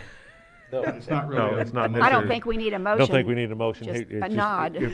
Without, Run it against the wall. without dissent, then we will ask. Nod. Nods, okay. We got not, without dissent, or without objection, we will instruct staff to bring this forward to our board at the first meeting in July, which would be the 7th. Very good. Okay, so the administrator's report, thank you, board. The last day to register for the board elections is July 10th, so anybody that's out there that would like to vote in the August primary, please register before July 10th. I also need some input from the board as it relates to spring, now summer, leading into fall cleanup. We had to put it off because of COVID. We talked about and we publicly stated that we would hold a second cleanup in the summer. Summer cleanups are very difficult on staff because it is very hot. They would like to do it late July, early August before school starts, but we have also publicly noticed on the web that there would be an early October fall cleanup. It doesn't make a lot of sense to me that if we do a cleanup in late July, early August, that we turn around 3 months, less than 3 months later almost, and do a second cleanup. So my question to you is, I think honestly the thing to do is to not do one in the summer and just move it to a fall cleanup. And I want to know if there's any objections to doing that. We can put that out on the web and put that information out there that we're just not ready to do it and we're going to wait until the fall. I see nods. Thank you. Well, Carol? I've had, as I've been walking through my neighborhood, that is probably the number one question I have gotten, because a lot of people had started cleaning before COVID, and now they've got all this stuff in their garage or in their backyard or somewhere, and they want to get rid of it. And they're bugging me. They want to know, when can I set this out? I don't think they expect two, but I think they'd like to have one a little bit quicker than October. Mr. Mayor, that was going to be my suggestion. Could we move it up to early September? I mean, I know that's just as hot, but yeah, since we've published it as July and August and October, it doesn't seem to make much sense to have two of them that close together. But yeah, a lot of people have been One storing. is sufficient, but I'll Right. see what we can do about moving it to maybe late September and get it done. And we'll see how much we actually pick up then, but we'll put that out there if there's no objection. I will put this out for my neighborhood. They always have a garage sale the second week in September, so they probably like to have it in the third week of September. Since we're not able. Mayor? Oh, I'm so sorry. Go ahead, Lisa. Since we're not able to do two this year, is there any cost reduction to encourage people to take it themselves and have it? We could. It's not, I mean, I think if we have to be cautious about how long we're going to allow some cost reduction. If we just did it for 1 week, that might be something we could do and put that out there if that's the pleasure of the board. I think if we move this up to where it's, maybe right around, as Director Smiley said, the third week of September, I don't think it's putting it off that much further. I know staff, I think it'll be interesting to see the tonnage of how much gets picked up, having it only once a year. I know staff has indicated that we don't pick up as much as we historically have done in total, and they would like to move it to once a year. So I think it's going to be interesting to see what the numbers actually are and see how much time we can do that, and then it may lead us to coming back to you as a board to request, 2021 doing it once a year. But so giving that reduced rate and people take it out might sway those numbers a little bit. So I'd kind of like to see what those numbers really are. But if the board's pleasure to do that, we can set up a week and say, or 2 weeks and say, if you're a city resident during that period of time, we can, cut the fee in half or something. I know I've been asked a lot about it, and I always tell people I think it'll be in the fall, but people are wanting to clean out their garages. They're wanting it out of there, and so I like doing it in September. But I also like if somebody wants to, it's going to save the city because the staff doesn't have to pick it up.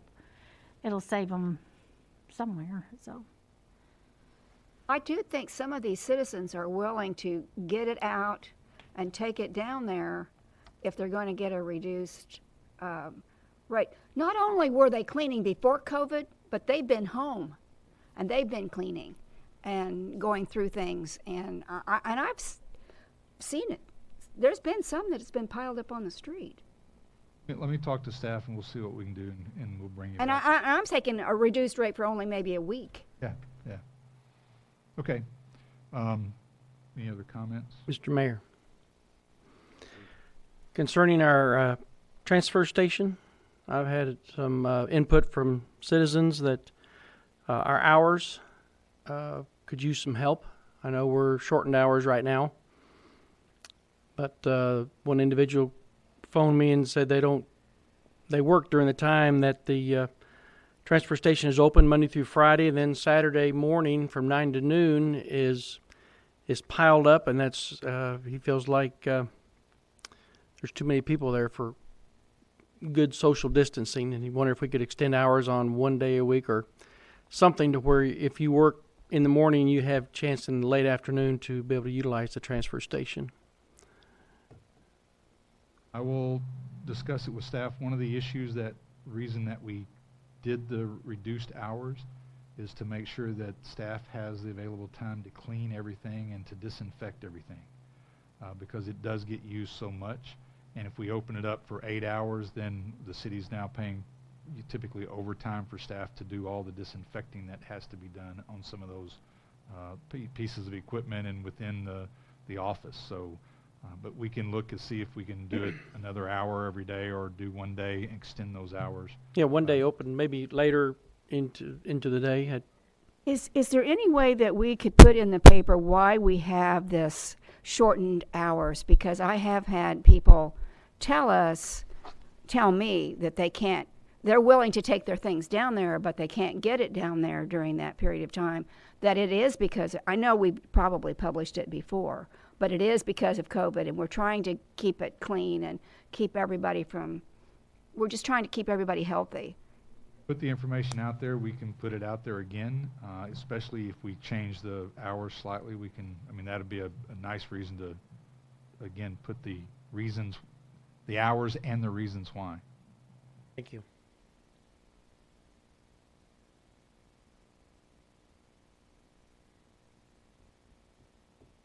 Thank you. You also have before you a map of our 2020 sidewalk trip hazard repair area. We've been working on that for some time, and you can see in the yellow area, that's basically Jefferson to the north, Highway 412 to the south, Holly to the west, and I believe Washington to the east. That's the next area where we'll use precision sidewalk to go through and grind the sidewalk, the trip hazards down. And the orange area is the area that we've already done the last couple of years. So I just wanted to update you on that. I also wanted to update not only the board, but the public in general about COVID-19. We all have seen the numbers. We know that there's an uptick. I've been, Director Burns, you made the comment earlier about being out and I think people not wearing a mask. I believe it's extremely important for us as a city, for you as board members, for city staff, to do everything we can to get the public to understand how important it is. It's not over. And you see the numbers in Northwest Arkansas spiking. We're becoming the hot spot for the city, or for the state. And I wanted to go through a few slides up here and then come back and just talk about a few things. But on this slide, if it works, and maybe if I turn it on. Okay. Brandon, you're going to have to help me. I'm sorry? Let me go back. Okay, there we go. So you can see the total number of cases by county. Positive cases in Benton County, 1,480. Positive cases in Washington County, 1,925. Active cases, over 600 in Benton County and over 1,100 in Washington County. Today, I ran the numbers on per capita basis, and per capita in those two counties, we have about 3.3 active cases per 1,000 population. Siloam Springs, 2019, has an estimated population just under 17,000 people. That's, on a per capita basis, 56 cases in Siloam Springs. It's here. There's no question about it in my mind. It's here. Very quickly, just on the demographics, non-Hispanic account for 79% of the cases. Hispanic counts for 21%. It's 55-45 male and female split. 50% of the cases are white, 29% black, 1% Asian, 6% Pacific Islander, and 14% other races. The interesting thing I thought that I saw was in the age. 11% of the cases in the state are less than 17 years of age, 11% 18 to 24, but the highest percentage is not my age bracket, but it's the 25 to 44-year-olds, which is the age bracket that I think I see the most of not wearing masks when I'm out in the city. 45 to 64, 29%, and 65 plus, 11%. And I'm hoping that you can see this. It's very hard to see. I couldn't get actual good images of it. But I found a website called arkansascovid.com, and a U of A student has compiled all of the data from the health department over time. And this is a program that you can actually run going back to early April all the way through June 1st, and you can see how the counties jump around as to the number of cases. And what I want to show you in that left-hand side is on April 15th, Benton County had the 7th highest cases in the state, but we didn't have very many. Washington County was number 15 on the list. We get to the end of April, Washington County has now jumped up to number 7. Benton County has dropped to number 8. But there's still less than 200 cases, less than 100 cases in the county.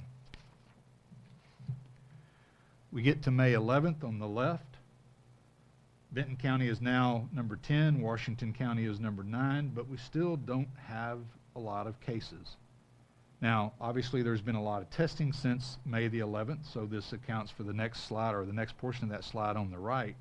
But May 31st, Benton County is number 1, Washington County is number 2. We have over hundreds of cases in both counties. And then as of today, June the 16th, active total cases, Washington County again over 1,900, active cases over 1,100. Benton County is number 2 in the state with almost 1,500 total cases, 600 plus active cases, followed by Pulaski County. So we are clearly leading the state in cases of COVID in northwest Arkansas. I have been frustrated since the beginning of COVID that we wouldn't and could not get data about cities. And AML, I've bent their ears until they're tired of listening to me.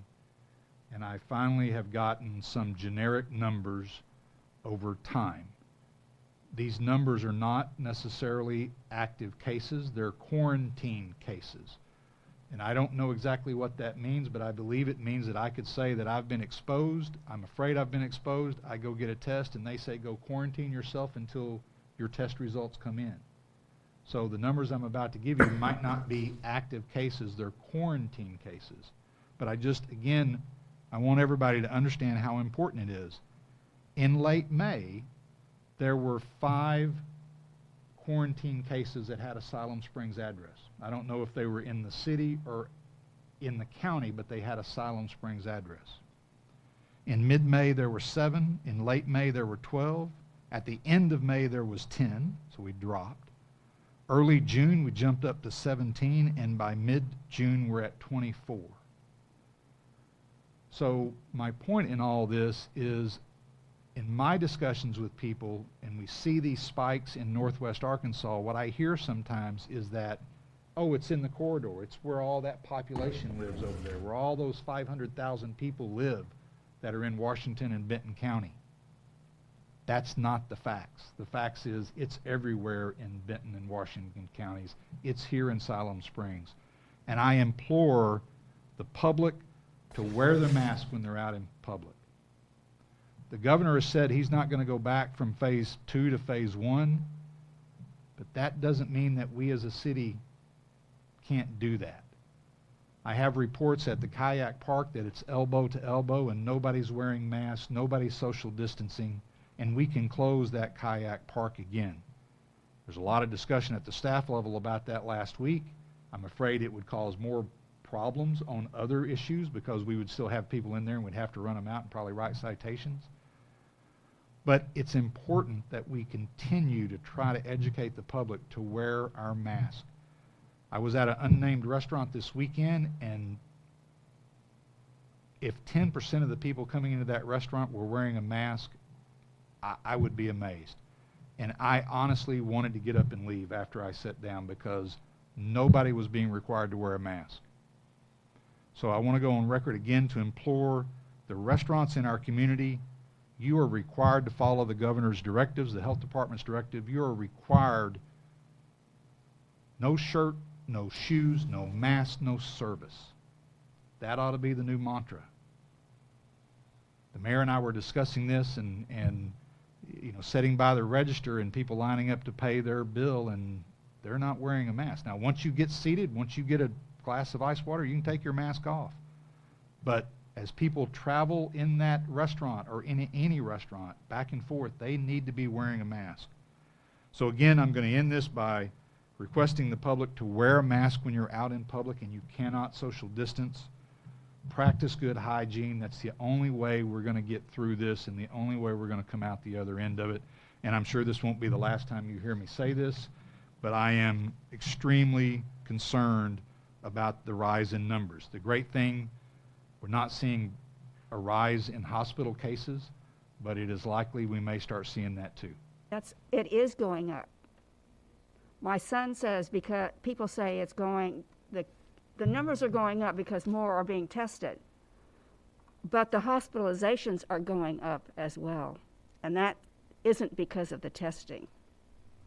It is definitely a concern. Moving on to some good news and COVID still related news, we are going to open up the Family Aquatic Center on June the 18th, Thursday. That is going to be 1 to 7 p.m. Thursday, Friday, and Saturday, and 2 to 6 on Sundays. We're going to open up the splash pad for the same times, but we will open it Monday through Saturday, 1 p.m. to 7 p.m., and on Sunday again, 2 to 6. So I'm again hoping that people will do their social distancing. We'll see how well it goes at the Family Aquatic Center. We've been having discussions with the health department about the 4th of July. It is our plan to have the 4th of July fireworks on Saturday the 4th with a rain date on Sunday, July 5th. There's going to be limited parking at the airport. We're going to have 8-foot separation between vehicles. The parking lot will open at 6 p.m. The display will begin about 9:15. There will be people there to direct people where to park. There will be social distancing. It will not have as many parking spaces as historically has been, but we want to go ahead and have the fireworks. We think that's important. The last two things, some of you may have gotten an email from the Arkansas Municipal League. Their summer conference is going to be virtual. They have finally made that decision, so we won't be traveling to Little Rock and staying in a hotel and walking up and down the halls at the convention center. You can get online. They're going to refund your registrations. You'll still get your hours if you're getting hours for your certificate as a municipal official, but it'll all be online this August. And then lastly, on the 18th at 5:30 at the library, we're going to have a board workshop that is really a candidate information meeting, similar to what we did a couple of years ago. We'll have the department heads there, introduce the department heads to the candidates. We'll ask the candidates a couple of questions. We'll go over the type of government, the city administrator form of government with the candidates. We'll go over a few other things about political signs. I'll provide every candidate a copy of your procedural rules that we just talked about, and then we'll open it up for discussion of any questions that they have and try to answer all those questions. We'll talk a little bit about my job, if you send me questions, I'll likely broadcast the answer to every candidate to make sure that everybody has the same information. Nobody's gaining some information that one candidate has and not the others. And Mr. Mayor, that's all I have. Thank you. Thank you, Philip. I've been trying to do a much better job with my mask. Now, when I walk from my pickup to the store, I sometimes don't have it on because I can social distance out there. But as I get close to the front entrance, I'm strapping it on. And as you said, hey, it's a lot easier to count those that don't have a mask on than it is those that don't have a mask on. I've still yet to figure out why someone drives around town by themselves with a mask on. That one is one that baffles me. Maybe they just like it, or just forget it's on. So you wear it all the time, so they're just used to it and what have you. But I guess they're protecting themselves from themselves. I need to do that myself sometimes. On a different note.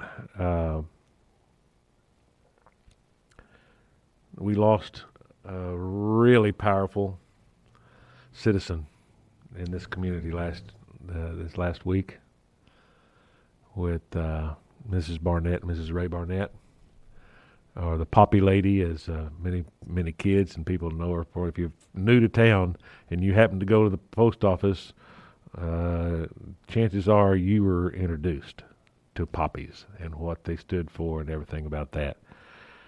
And I didn't get to go to the service, but I listened to it, and the kids and grandkids were pretty amazing on what they had to say about their mother and grandmother. So it's a loss, but she's with Ray now, and in a better place than we are. She's not having to wear a mask. She's got a new body and not wearing a mask.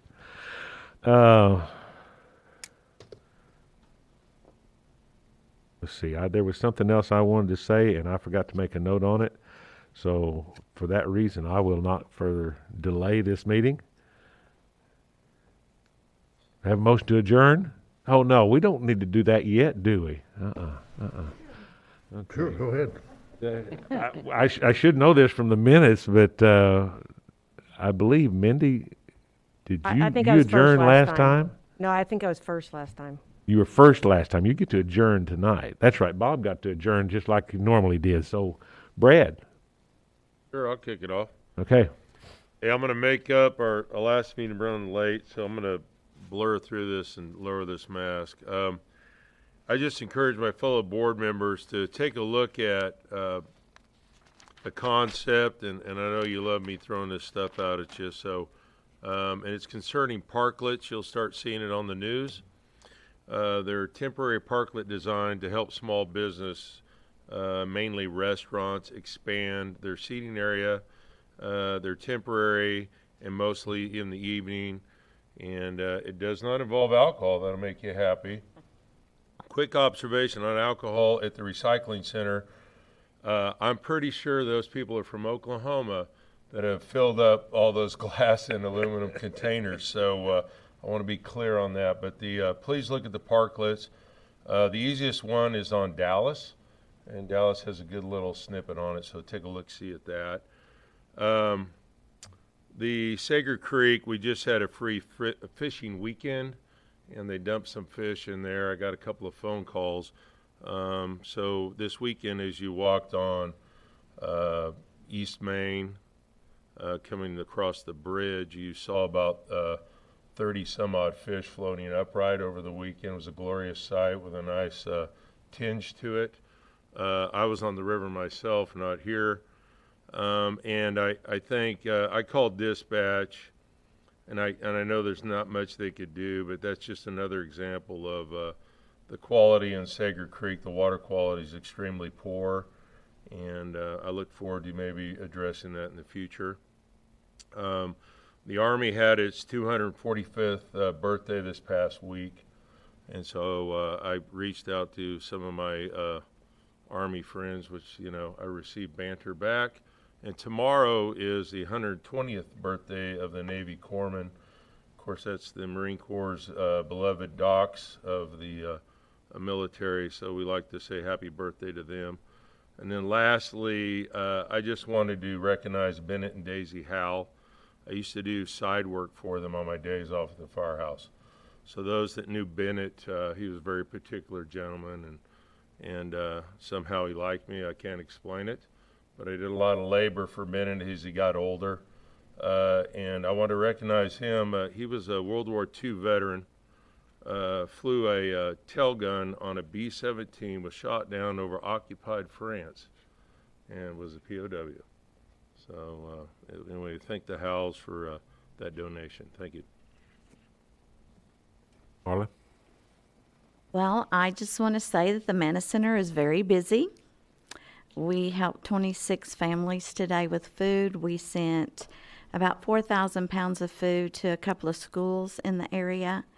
And we're going to be setting up some off-site pantries to help some of the smaller communities.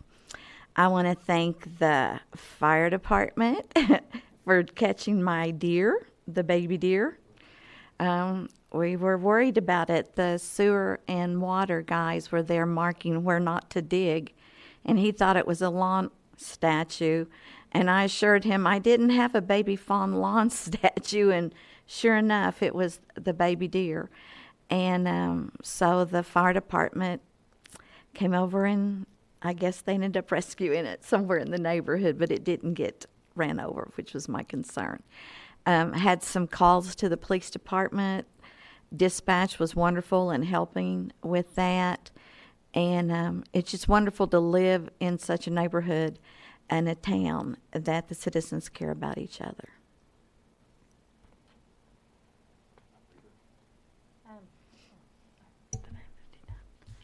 I want to send prayers out for the Barnett family as well. And I want to add to Marla's Manna Center. I volunteer there. I've volunteered there for years. And they are needing volunteers, especially this summer. And so if she's not going to ask for them, I will. Because a lot of people are going on vacation and stuff. They just don't have enough people to fill the spots. And so if you can volunteer just for the summer, that would be great. I don't think we meet before the 4th of July. So I want to tell everybody we don't, right? Well, I mean, a regular board meeting. So I want to tell everybody to have a safe and happy 4th of July. Lisa? Reed? I want to thank the people who have given input to the board for the passion that they've shown with it. I know sometimes we get our personality involved as well, but I'm always up to hear somebody's passion. And I'm thankful for it and for the citizens that take time to call or send an email. It's much appreciated. Thank you. Carol? Thanks, John. Passion is what makes this city as wonderful it is. We all have passion for this community. Sympathies to the Barnett family. She was one of the first ladies that I met when we moved here about 30 years ago, and she was just, I don't know how she accomplished all she did with all the children that she had and just everything that she did. She was Wonder Woman. Thank you, Philip, for bringing the consent agenda forward. I appreciate that. I'd like to just refresh everybody on our Fix-It page on our website. If you have something in your neighborhood or something you want to get fixed, if you've got a pothole in your road, your street light doesn't work, or you've got a water leak somewhere, traffic signals are out, just go to our website and look for the Fix-It page. I also want to thank Simmons for the donation of the canine. That is extremely important.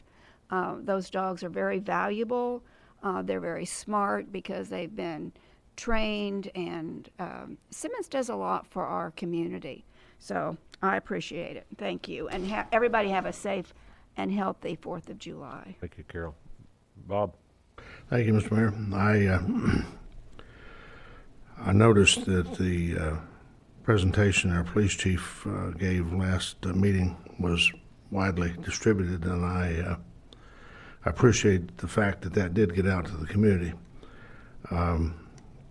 It's my intention at the next board meeting, and if the board members would just kind of give me a wink or a smile, I intend to propose a resolution of support of this board for our police department. Those guys and gals are true to what the police chief mentioned last time. And with all the grief that's going on with all over the country with our police forces, I know those folks aren't on our police force aren't independently wealthy. If they were, and I was one of them, I'd quit. It wouldn't be worth putting up with the grief that that a lot of them have had to put up with. And it's police and fire and all the emergency people. But I intend to work with the city administrator. He doesn't know this yet, but I'm putting him on notice that I'm going to attempt to write a resolution that that gives the police department and our other emergency personnel our total support. If you say yes, then I'm going to do it. If you don't, I'm going to do it anyway. So it's I think it's necessary because I know they think we're behind them, but I think it's good for us to put it in black and white and say, you know, we've got your back, and we really mean that. I'm thankful for each and every one of them that serves, and I just thank God that they don't have to put up with some of the stuff that that other departments put up with. Thank you, Mr. Mayor. Rob, Mindy.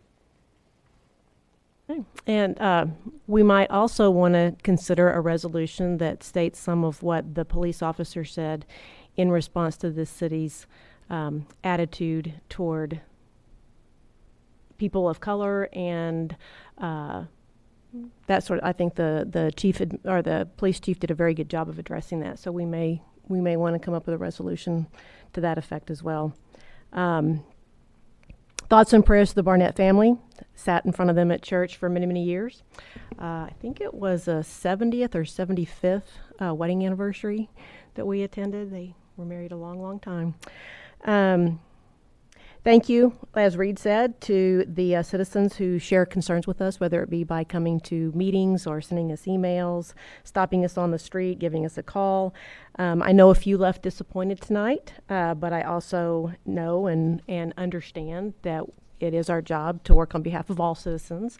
But I do appreciate what I felt like was some support for putting together a commission that can study on behalf of the city some other opportunities for renewable energy and maybe getting some of our solar panel customers involved in that because they are obviously very interested in that. And I too want to thank Simmons for the donation to purchase the police canine. That's a pretty awesome gift. And happy 4th in a couple of weeks. And I think I get to move that we adjourn, right? Good. So I move that we adjourn this meeting. Second. Have a motion and a second to adjourn. And I just want to echo what you all said before I move on of Chief Gilbert's timely letter at the last board meeting. It couldn't have come at a better time. And I had mentioned that I wanted to make sure that that was in a separate attachment to the minutes, and I think that's the way we had it. And Mark, I want to thank the paper for publishing that letter in its entirety. A little hard to read, a little small, but get the magnifying glass out. But still, it was some, I think, what did I say, some pretty serious good stuff. Pretty seriously good stuff. Yeah, and we're blessed. We're blessed in Siloam Springs. We are. We're blessed to be Americans. Let's not forget that. This country's going to get through this. We're going to get through COVID. We're going to get through some of these other things. There's going to be some changes that possibly need to be made. Maybe not as fast or as radically as some people would like, but there's going to be some things happen through the country that's going to change the way things are done. But it doesn't really affect those who are doing their job right. They're not going to be as affected as those who might not have been doing their job right.